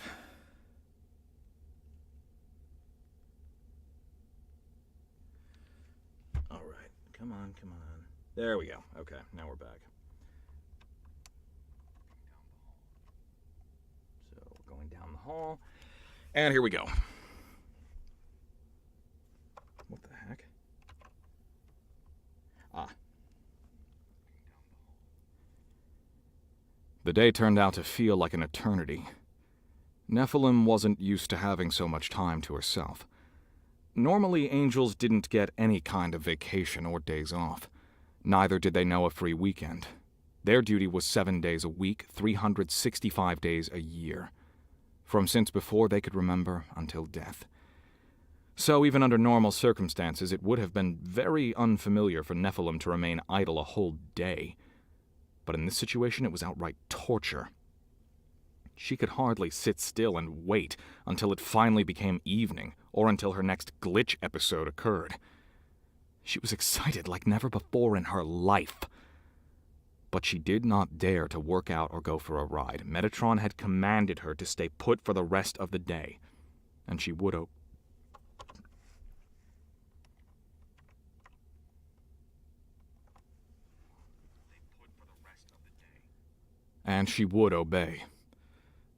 Nephilim was convinced that he was oblivious to her secret activity and her plans. But she still needed to be extremely careful. It was around 7 p.m. when she finally arrived at Fenwick's apartment. Her partner in crime lived on the 24th floor of a middle-class high-rise, and his door was the last down the long hall. This time he had been expecting her, and opened quickly right after the first knock. "Hi, Nephilim. You look gorgeous tonight." Actually, she didn't. She looked as she always did. Black clothes, knee-high boots, a dark leather jacket concealing her weapons. And, of course, sunglasses. Fenwick, on the other hand, had dressed up for the occasion, and gave a very different impression than the night before when she had caught him in his PJs with ruffled hair. Today he was dressed in fashionable clothes, his red hair was neatly combed, and he was even wearing cologne. "Hi, Finn," she said, entering. "You look good, too." It wouldn't do any harm if she played nice, at least a bit. Too much, and he would develop hopes she wasn't willing to fulfill.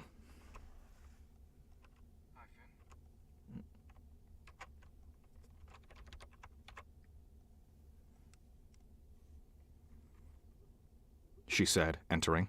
Oh, damn it. Ableton, what are you doing? Oh, sorry. She said, entering. There we go. And there, and there, and there, and there.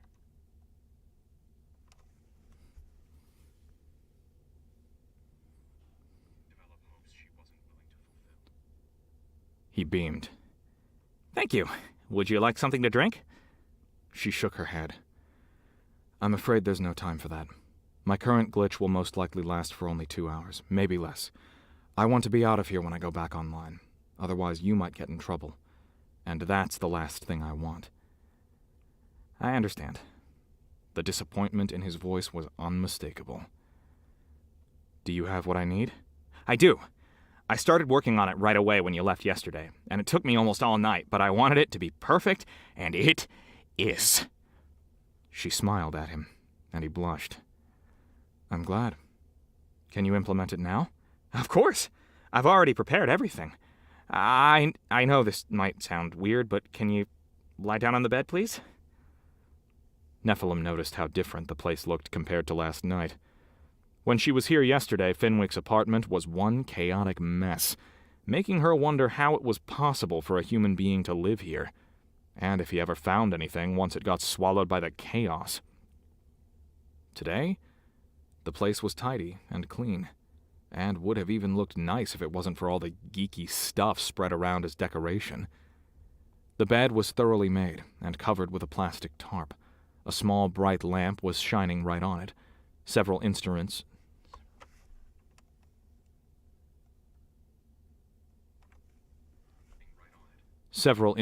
were prepared on the nightstand.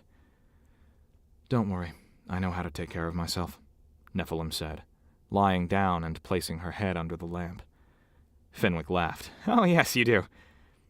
He grabbed a chair that belonged to a small desk, pulled it next to the bed, and sat down on it.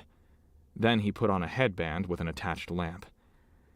"I'm sorry. I know this isn't really a sterile environment, but it's the best I can do," he said, putting on rubber gloves. "It'll do just fine. Relax. I know I'm in good hands." She just hoped his hands wouldn't shake too much. But he seemed focused and calm today, almost self-confident. Nephilim had never seen him like this before. He smiled, then tenderly removed her hair, revealing her neural ports. "Now please turn your head to the left. I will attach the device to the implant on your right." Nephilim did as he asked, and he continued. "You might have noticed that most of the time we use the ports on the left side for examinations and analysis. The ones on the right side are mostly left untouched, unless it's time for maintenance or there's a malfunction of some sort. The reason for that is trivial, really. When you sit down in any examination chair, the console and instruments are always on your left." He chuckled. "So, no one should find our little stowaway? Besides, I'll bury it as deeply as possible. Now please hold completely still." He reached out for the instruments he had ready and started working on Nephilim's implant, reaching deep inside.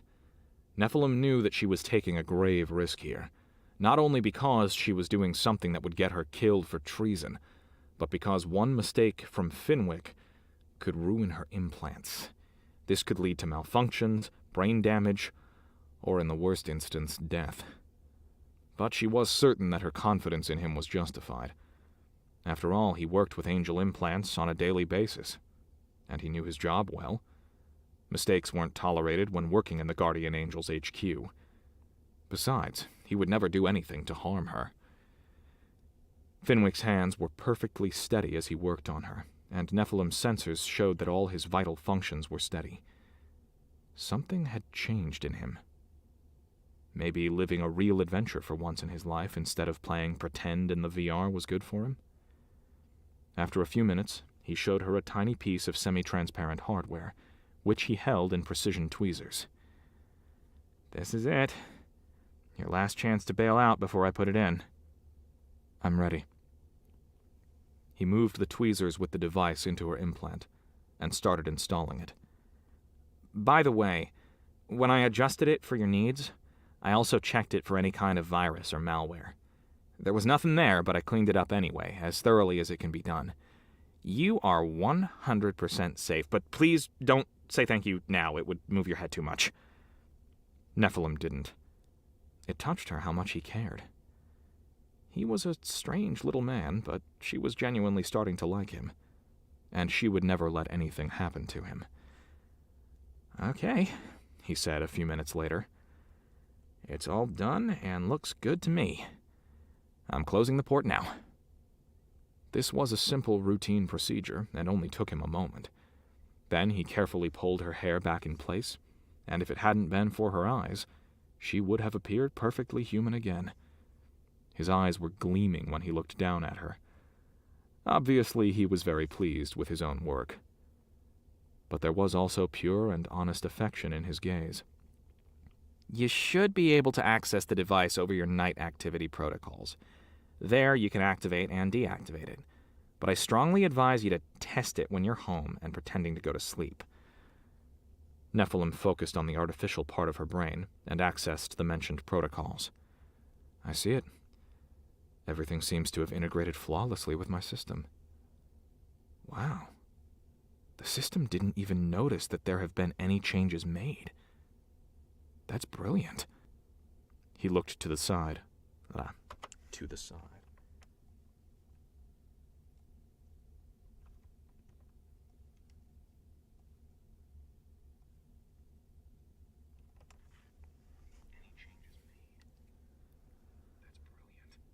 He looked to the side, flattered. It was nothing, really.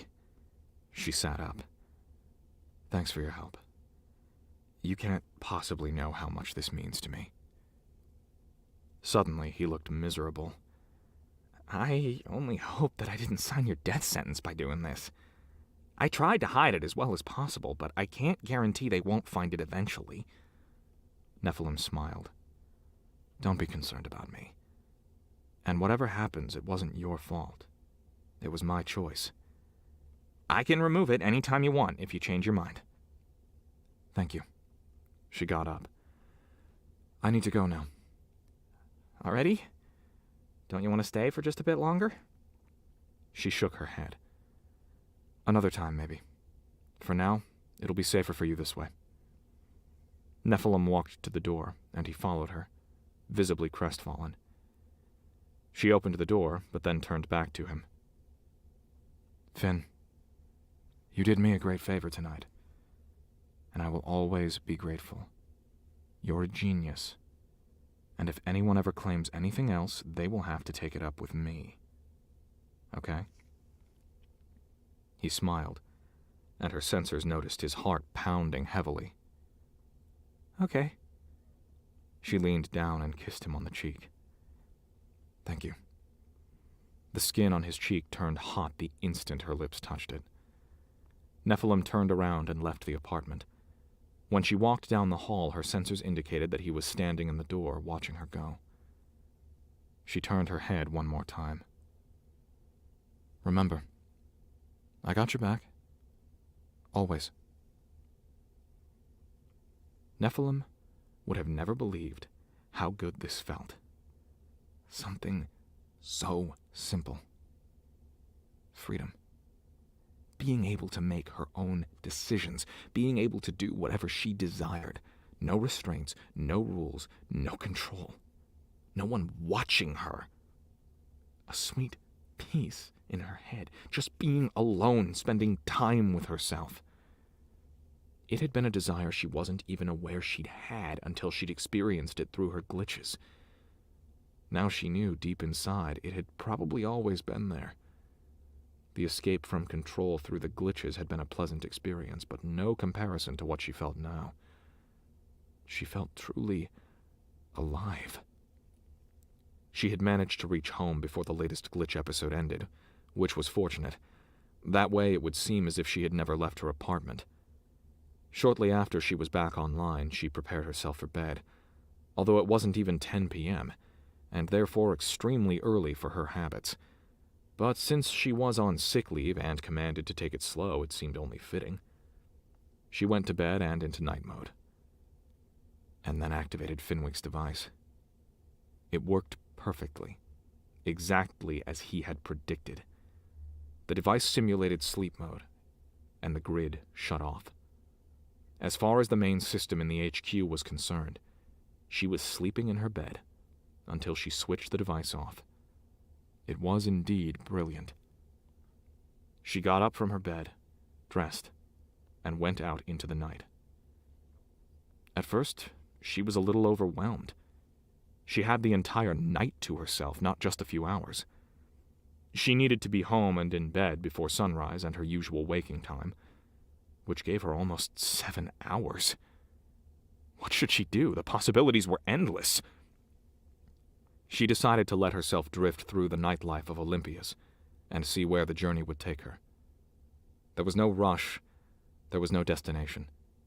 The sole journey was the reward. And it was exciting. She started walking alongside the nightly streets, watching vehicles and people rushing by, always in haste during their search for the perfect life, for something even better than they had yesterday. The countless huge hollow and 3D advertisements shining from the high-rise buildings were constantly promising them exactly that. One ad she passed was particularly impressive and shiny. It belonged to Olympias Gen N and said, "Conquer evolution, beat chance, natural selection is the past, Gen N is the future, free consulting now." It was showing a baby of unearthly perfection with a DNA double helix circling above its outstretched hand. Olympias Gen N was one of the 3 big players in the human genetic engineering market. As the ad truthfully said, natural selection was the past. Only a few people had their children the traditional way nowadays. It wasn't really forbidden, but highly discouraged, since it only could mean massive disadvantages for the offspring. And what parent in their right mind wanted that? The citizens of tomorrow were genetically engineered, which not only allowed them to eliminate any kind of genetic diseases, it also gave parents the possibility to create the child of their choice. There were few young people below 20 who hadn't been created like that, and the results were more than promising. The future belonged to beautiful, healthy, talented people who would bring society's prosperity even further. Of course, the quality of the genetic engineering varied from institute to institute, and depended on the amount of money future parents wanted to spend. Pregnancy, too, had become obsolete. Though not forbidden, hardly any woman was willing to go through the bothersome process, which only slowed them down and prevented them from enjoying life and pursuing career options. Babies were born in vitro. Finding the right partner for reproduction naturally wasn't left to chance either. Olympias provided a genetic database where every citizen could find their perfect genetic match. Of course, these weren't necessarily men and women. Genetic engineering made it easy to convert a female egg cell into a male sperm cell and vice versa. The perfect genetic match could just as likely be 2 people of the same sex. Since reproduction did not mean the creation of a family unit, as in pre-corporation times, there was no necessity that the partners even liked each other. A legally binding contract was made which committed both partners to provide for the offspring, which was educated.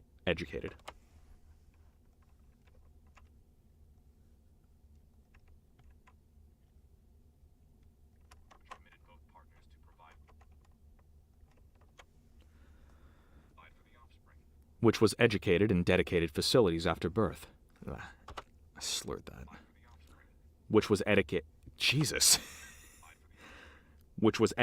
in dedicated facilities after birth.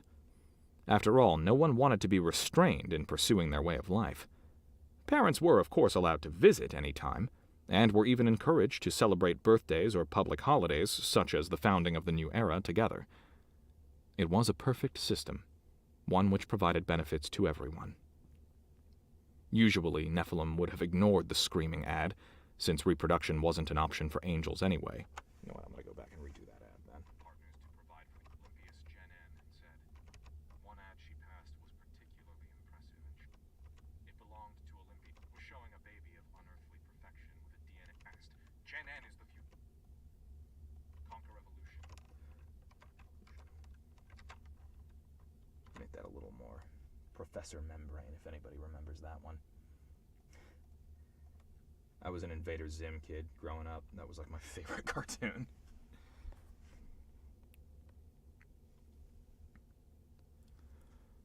Conquer evolution. Beat chance. Natural selection is the past. Gen N is the future. Free consulting now. What the hell? Why didn't that record?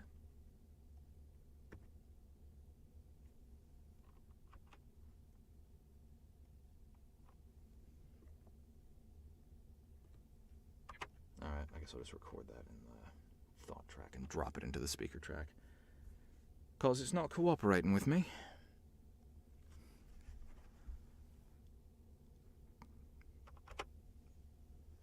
Oh. Oh. Right.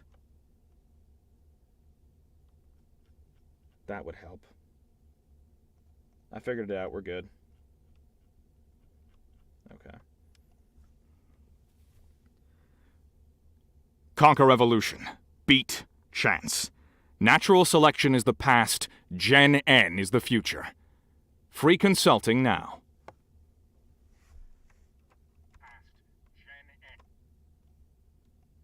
Yeah, that sounds better. That sounds more like a dystopian ad.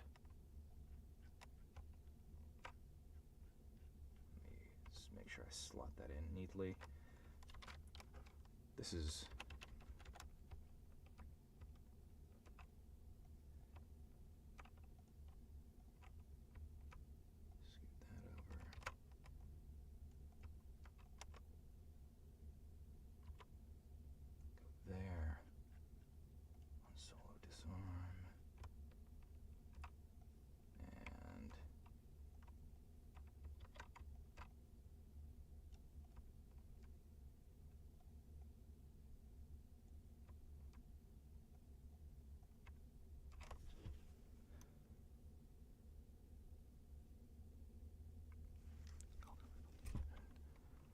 to say it again. Conquer evolution. Yeah, you know what? I want to say that one more time. Sorry, I'm obsessing over this one thing, but I'm like, no, I need to get this one right. All right, here we go.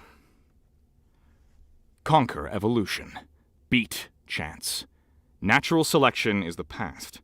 Gen N is the future. Free consulting now. Yeah, that's a little more like, oh, look, we're going to make your baby perfect. Okay. I think I finally am happy with that. I'll stop being weird. I'll stop being picky now. Okay. Let's continue.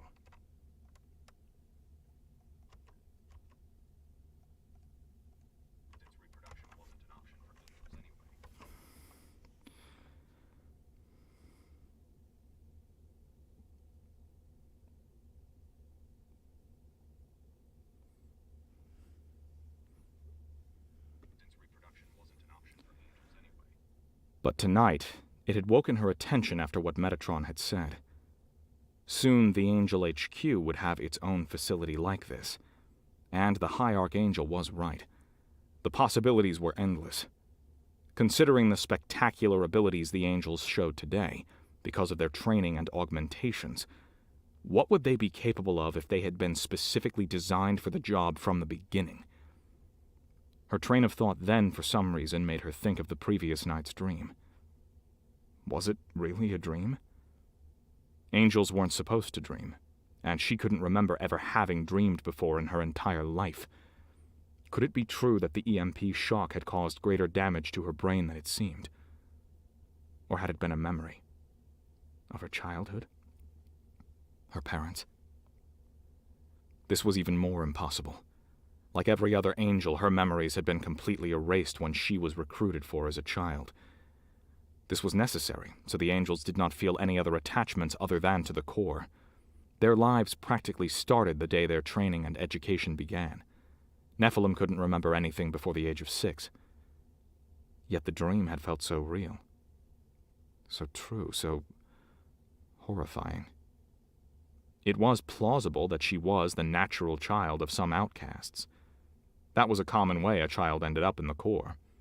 Another possibility was that parents didn't like the outcome of their reproduction for some reason, or weren't able to provide for them anymore.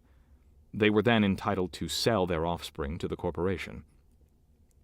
Whatever the truth behind her origin was, it was probably better to forget the unsettling dream and stop thinking about it. There was nothing she could do or change about it, and all she wanted now was to enjoy her newly found freedom. For it could end quicker than she hoped if she wasn't careful. Walking on, she ignored another huge ad close to the Gen N one, which didn't pertain to her either. It was for Olympias' biggest abortion clinic's chain. The evolution of contraception had gone a long way, and it was crucial in a society where promiscuity was encouraged. Yet even the most bulletproof system sometimes had its flaws. Flaws which were easily eradicated with seasonal discounts and coupon awards for harvested stem cells. Nephilim continued her journey through the night by doing something she had never done before. She walked up to the public transport level and took the monorail in a random direction. Inside the train, she watched the seemingly endless metropolis flying by, a jungle of concrete, metal, and glass. Myriads of lights coming from the countless high-rises reaching up to a sky that never fully darkened, and never showed stars due to the heavy illumination on the ground. Nephilim only knew a sky full of stars from missions outside the city, and she didn't have much time to admire them when in combat. She wished she could just sit somewhere now and gaze up at the sky, exploring the wonders up there with her eyes. This would be considered suspicious behavior, equal to what she was doing right now. Angels weren't supposed to dream, not even daydreams. The other passengers didn't pay attention to anything around them.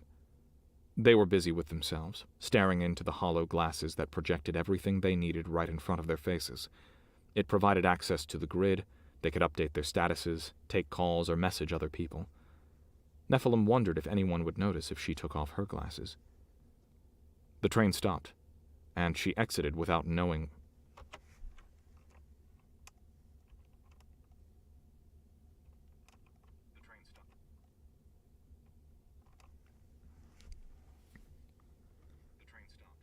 and she exited without looking where she was. To her surprise, she had taken one of the 2 stops the monorail had that went to the Old Town district. She smiled to herself. Somehow she always ended up here recently. She walked down to the ground level and started strolling through the nightlife of Old Town. The area around the monorail station was one of the busiest Old Town had to offer. The underground was not far away, but mostly the streets were crammed with places offering entertainment of various kinds. Bars, restaurants, clubs, fun tales of every imaginable fantasy and decor. Some cheap and shabby, some almost as exclusive as the ones in the richer districts, others focusing on customers with special tastes.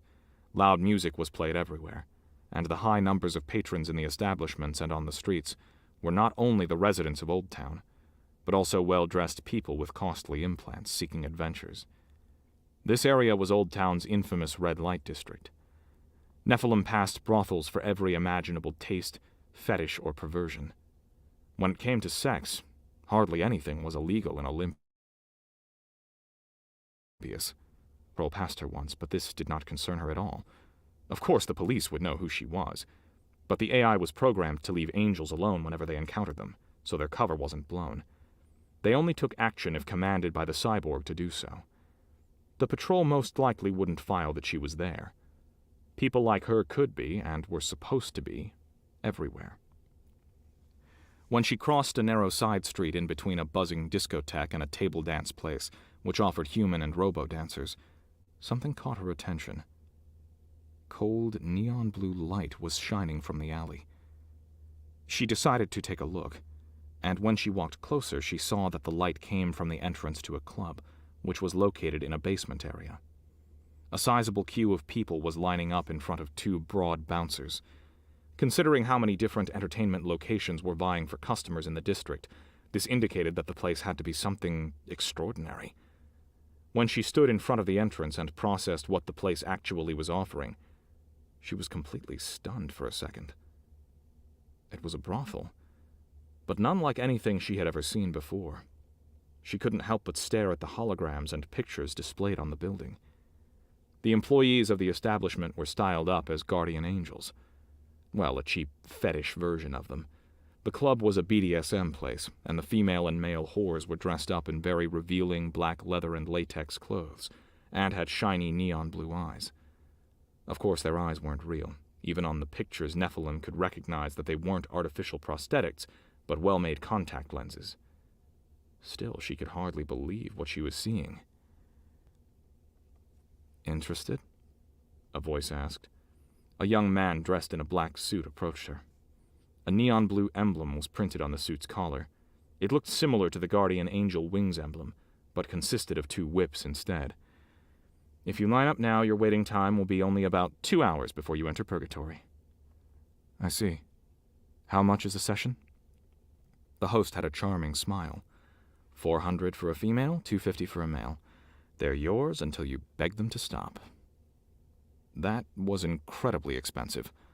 A regular brothel charged less than half that. Only the upscale ones in the upper-class districts were so expensive. Did people really pay so much to get humiliated by whores wearing blue contact lenses? Obviously, yes. And in a way, Nephilim could understand that. Like any other angel, she had encountered many men and women who wanted to have sex with them in a submissive way. It was the thrill of having sex with a killer. Some angels enjoyed that kind of game of dominance and submission. Nephilim was rather bored by it. This club gave its customers the opportunity to live their fantasies without taking the risk of encountering an actual sociopath. Why are the females so much more expensive than the males? Isn't that sexist?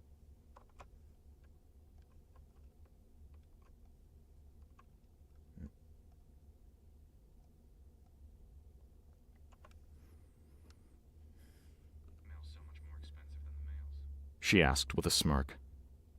Isn't that sexist? The host shrugged. Market rules, popularity makes the price. He eyed her up and down. You don't seem to be much of the submissive type, though.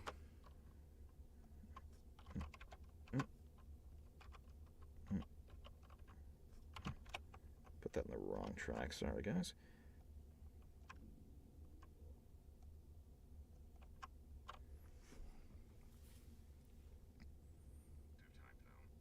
We also offer the possibility to torture them and make them pay for your We also offer the possibility to torture them and make them pay for their sins if you prefer that. No limits apart from mutilation and death, of course. Of course. Sounds intriguing, but aren't you concerned a real guardian angel might show up and not take this very kindly? Actually, she found this whole thing hilarious. She wished Adriel was here. It was exactly his kind of humor. He probably would pay the entrance fee and once inside scare them to death. Others, however, wouldn't take this very kindly indeed.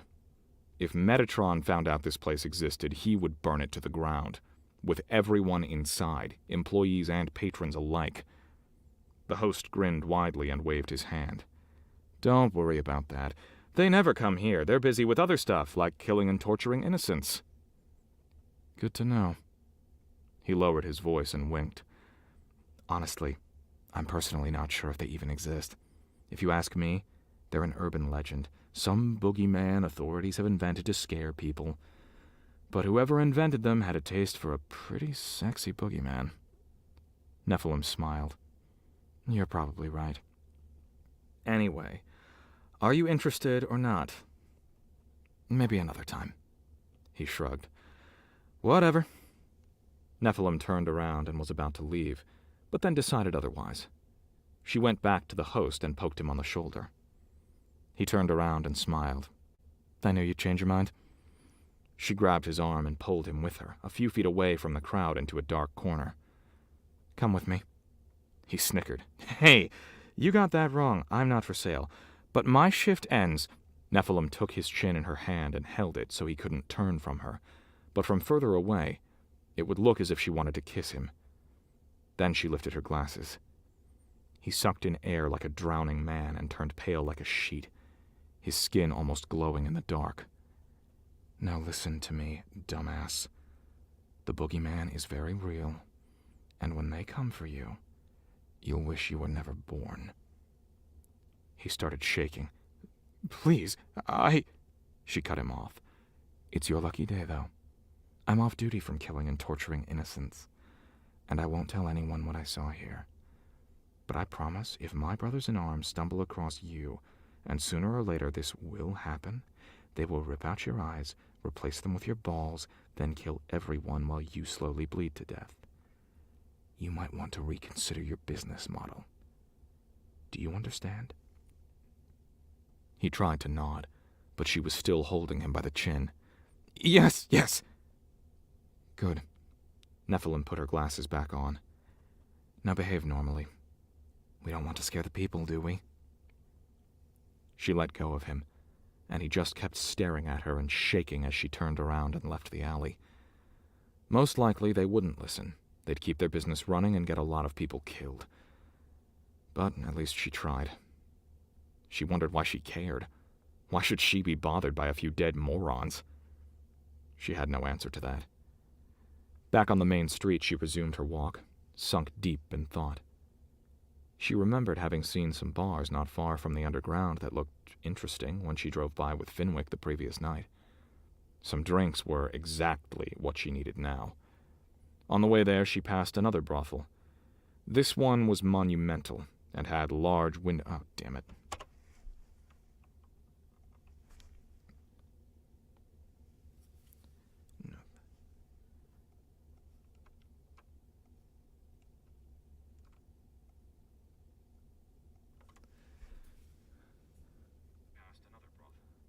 This one was monumental and had large windows on 2 floors lit up brightly. It was like a department store, the difference being that the wares displayed in the windows weren't clothes or furniture, but people. Nephilim didn't pay it much attention. She wasn't interested, and as long as the whores didn't try to resemble angels, she didn't care. When she passed by the door, though, a host jumped in her way. Hey, are you looking for company? No thanks, she said, shoving him to the side in a gentle yet assertive way, and walked on. For some reason, he was persistent, and started walking next to her. He was shorter than her and stocky. Definitely not a product of genetic engineering. It took him a great effort to hold pace with her. Why not? We have everything you could wish for. Men, women, trans, boys, girls, sex bots, beasts. I can give you a first-time customer discount. Nephilim turned her head and was about to tell him to leave her alone, or else, when her gaze fell on the window behind him. She froze and stared inside. First she felt disbelief, then anger. Several girls were displayed in the window, in between 6 and 12 years old, dressed up like dolls. And Nephilim was staring at a face she knew. The girl was about 8 years old, with black hair and big brown eyes. Last time she had looked into those eyes, they had been scared and full of horror. Now they were sad and empty. It was one of the children Nephilim had saved from the fanatics, the outcasts living in the wild they had wiped out. She had told them she would bring them to safety, offer them a better life. And now this girl ended up here? The host noticed what she was looking at and smiled. Ah, little girls. We have more of them inside. Or is it this particular one who has woken your desire? She turned her head toward him, took her glasses off and stuck them in her hair. He gulped but tried his best to pretend he wasn't bothered at all. Oh, Madam Angel. We'd be delighted if you visited us. For you, I'll make an extra deal. How about buy one, get one free? He grinned while big beads of sweat appeared on his forehead. Nephilim grabbed him by his collar with one hand, and he gasped. "Bring me the manager. Now." She let go of him, and he stumbled back. Yes, as you wish. Yes, of course. Then he disappeared inside. Some people passing by saw what was going on, and who she was, and quickly hurried along. Most, however, did not notice a thing. Nephilim turned back and stared at the girl. The window was actually a one-way mirror, and from the other side the girl didn't see what was going on there. The expression on her face hadn't changed at all. A warning voice somewhere in Nephilim's head asked her what the hell she was doing here, and if she had completely lost her mind. But she shut it down. All she could feel was cold rage, mostly at herself. She had believed what she was saying when she promised this girl a better life, away from poverty and a fanatic lifestyle beyond any reason, oriented on times long gone. Yet her words had proven to be wrong. "What life did you expect to give her then, Nephilim?" a cynical voice in her head asked, which sounded like a mixture of her own and Metatron's. "The life of a monster? A blue-eyed killer? A sociopath like you? Would that have really been any better?"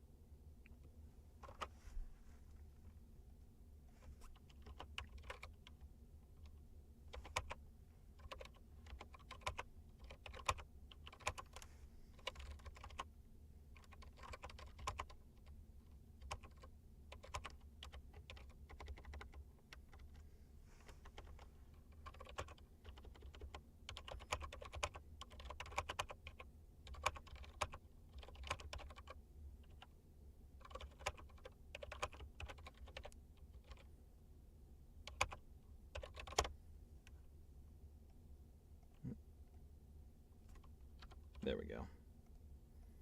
Cool. Sorry, I was just leaving a direction for Annie, because I'm going to have her do those thought lines, but I want her to record them in a way that I want her to do her rendition of Metatron, essentially, for that. She didn't know. Oh, wait.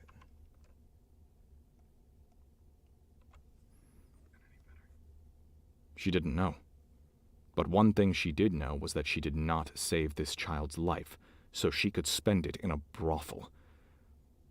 Her sensors indicated that someone was approaching, and she turned her head. An overweight, middle-aged man wobbled toward her. He was wearing an expensive suit, and a broad, fake smile on his face. In his tow came 2 bulky young men, and the sweating host. The manager did not seem to feel intimidated by her presence, and Nephilim didn't notice any bodily reactions that could indicate stress or fear. Perhaps he felt well protected by his thugs, who were equipped with costly augmentations. Nephilim's scan showed both their arms had been replaced by prosthetics and designed for combat. It didn't impress her much. She could break these arms easily out of their sockets if she wanted. Good evening. the manager said, faking friendliness. Is there a problem? She stepped closer to him with a sharp move indicating violence. People were scared of the guardian angels. All of them. This one was no exception, even though he did a good job not showing it. She would play that to her advantage. This girl, she said as she pointed at her. How did she get here? Her threatening stance had its intended effect, at least a bit. He moved a step back and lifted his arms in front of his chest. Everything is 100% legal here. I have a license I can show you. And I have papers. That's not what I asked, she said, lowering her voice. Of course it was legal in Olympias, and Nephilim knew this very well. She didn't like it, but it wasn't her job to make the rules of a society most people claimed to be perfect. She couldn't offer all these kids a better life.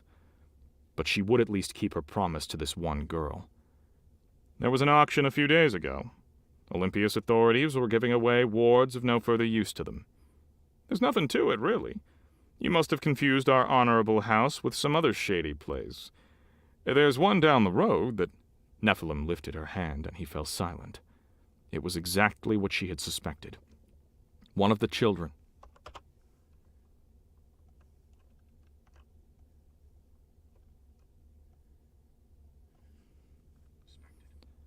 Of the children they had saved during the raid, the suitable ones had been sorted out for the Angel Corps or other duties. While the rest... Well, the corporation was in no need of outcast offspring who were of no use. Fubar, as Adriel had called them, fucked up beyond any repair. This little girl was probably so traumatized that even memory erasure wouldn't have helped. She was traumatized because a blue-eyed monster had destroyed everything she knew. Nephilim was aware that what she was going to do next was an insane risk. But she had already begun putting her life in jeopardy by going rogue, so why stop now? Here's what you're going to do, she told the manager in a voice with no patience for objections. You're taking all these girls out of the window for tonight. Tomorrow, first thing in the morning, you take the girl I pointed out and bring her to the orphanage close to Illumination Plaza in the 3rd District. Few orphanages existed in Olympias. They were for children too foobar to be of use for anything else, yet not sick or disabled enough to be euthanized. Orphanages were mostly financed by private people who donated money to brag about how altruistic they were. The manager stared at her in utterly puzzled disbelief. You're joking, right? Do I look like I'm joking? I'll tell you even more. You'll also donate a generous amount of money for her education when you bring her there. He gasped for air, his face turning red in anger. This is ridiculous! I've done nothing wrong. You don't have the authority to demand that. Of course I have. Willing to bet your life on it? Actually, he was right. She had no authority to do that. It wasn't an angel's job to harass law-abiding citizens. She was playing a dangerous game. I will file a complaint! In the blink of an eye, she jumped onto him and grabbed his neck, squeezing it to scare him, yet without causing damage. The two thugs moved forward, but she pointed a finger at them and gave them a look so chilling that they stopped short.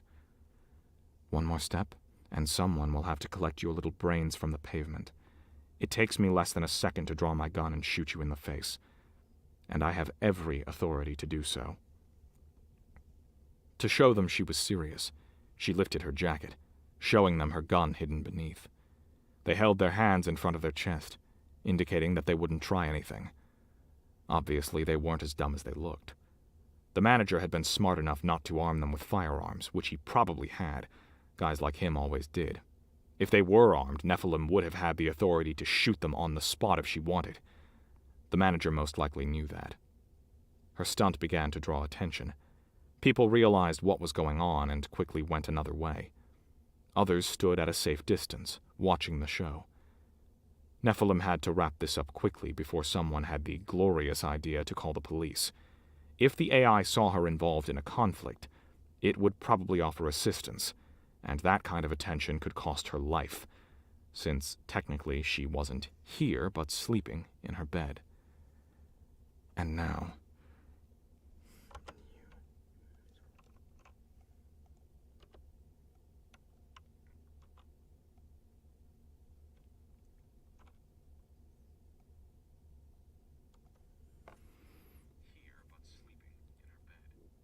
And you miserable fuck, will listen carefully now. She turned her piercing blue eyes back to the manager and squeezed a little harder. You will do exactly as I say. And go ahead. File a complaint if you like. What do you think will happen? I'll be back with a few friends tomorrow, and we'll burn this place to the ground. Then we'll spike you, toss you inside, and watch the barbecue. The brutal threat started to show an effect on him. His eyes got wide, and the cockiness turned into fear. If you mess with one of us, you mess with all of us. Do you understand? You can't win against us, ever. We will always get you. We are the authority. She squeezed a little harder until he started gasping for air, then let go of him. So do we have a deal? He coughed and visibly had difficulty.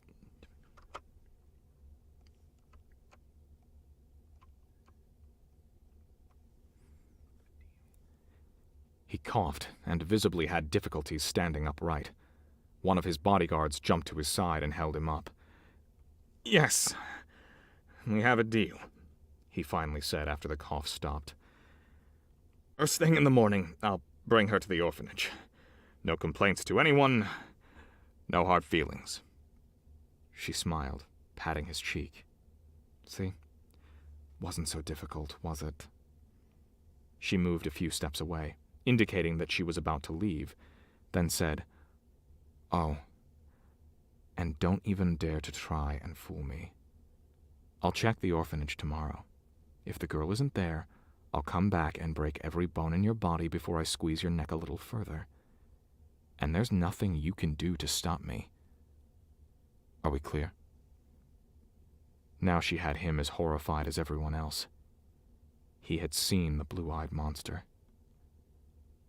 Clear, he said weakly. Nephilim nodded to him, then quickly went off. She had drawn a lot of attention now. People were staring at her and hastily cleared the way as far as they could as she approached. She noticed a young man standing close by who had witnessed the whole situation. He caught her attention because he did not seem scared at all. Their eyes met for a second as she passed by.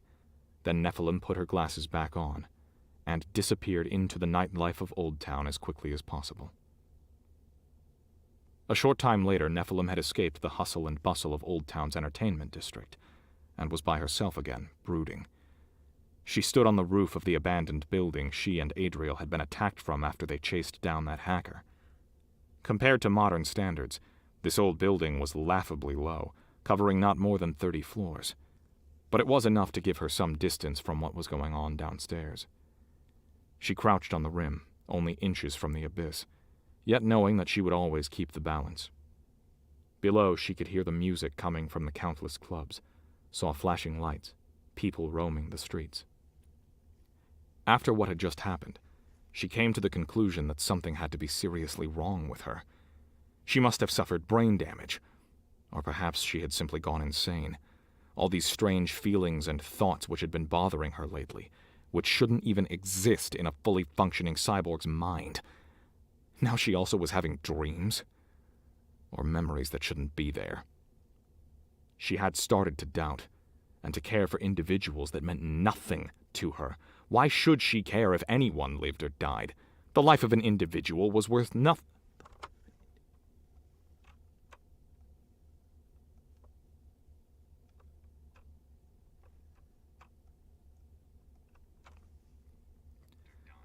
The life of an individual was worth nothing. There wasn't much difference between a human and any other biological form. It was all cells, DNA, shapeable, transformable, optimizable, and recyclable. In a way, they all were machines, some biological, some technologically augmented. Superior, as Metatron loved to point out. The only thing that mattered was the system, which was unique in its perfection. Or was it not? Nephilim was confused. First, she had believed that it had been the EMP incident that had changed her, damaged her. It would have been only logical. But then she remembered that it had happened before, Something happened to her the day she encountered this little girl and the other kids, when she saw herself through her eyes and realized what she was for the first time. The EMP had only woken her desire to temporarily break free from the grid and experience the world on her own without restraints. And what did she do with this new freedom?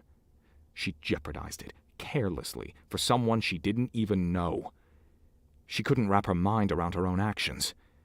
To achieve what she wanted, Nephilim had intimidated people into obedience, had bullied them most hideously. This wasn't something angels usually did. After all, they were the righteous protectors of Olympias. Or were they not?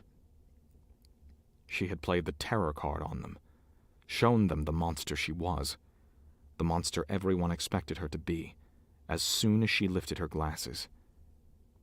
It had been easy. Really easy.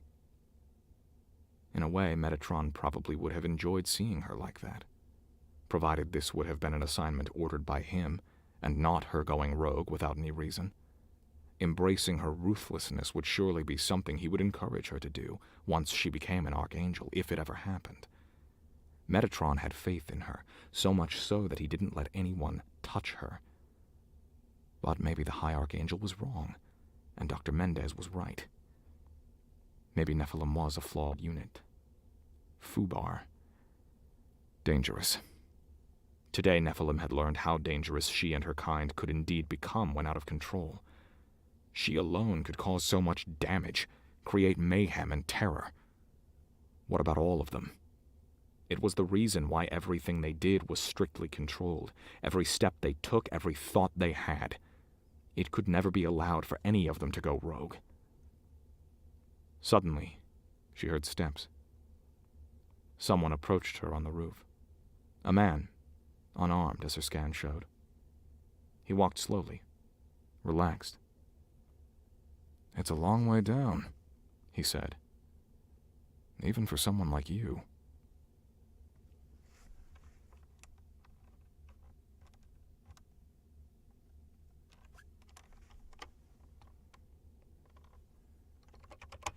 All right, and thus concludes the final cold read for Behind Blue Eyes. And now, future reads will be moved over to Discord. And also you can stay tuned on the YouTube channel. I know, I think Jeff Hayes is streaming this week. And then this coming week. And then I will be on the Discord channel to finish this guy out. Probably, because we're pretty far into it, so probably, I'm guessing we'll have at least 2 more reads, maybe 3.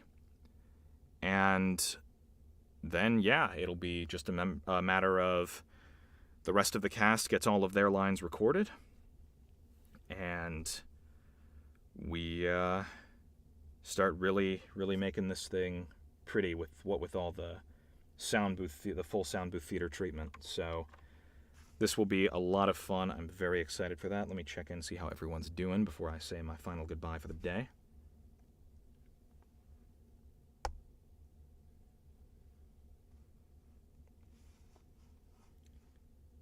Thank you, Anna, for joining.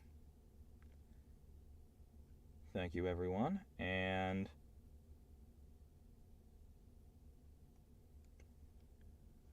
I will see you all very soon. Goodbye, for now.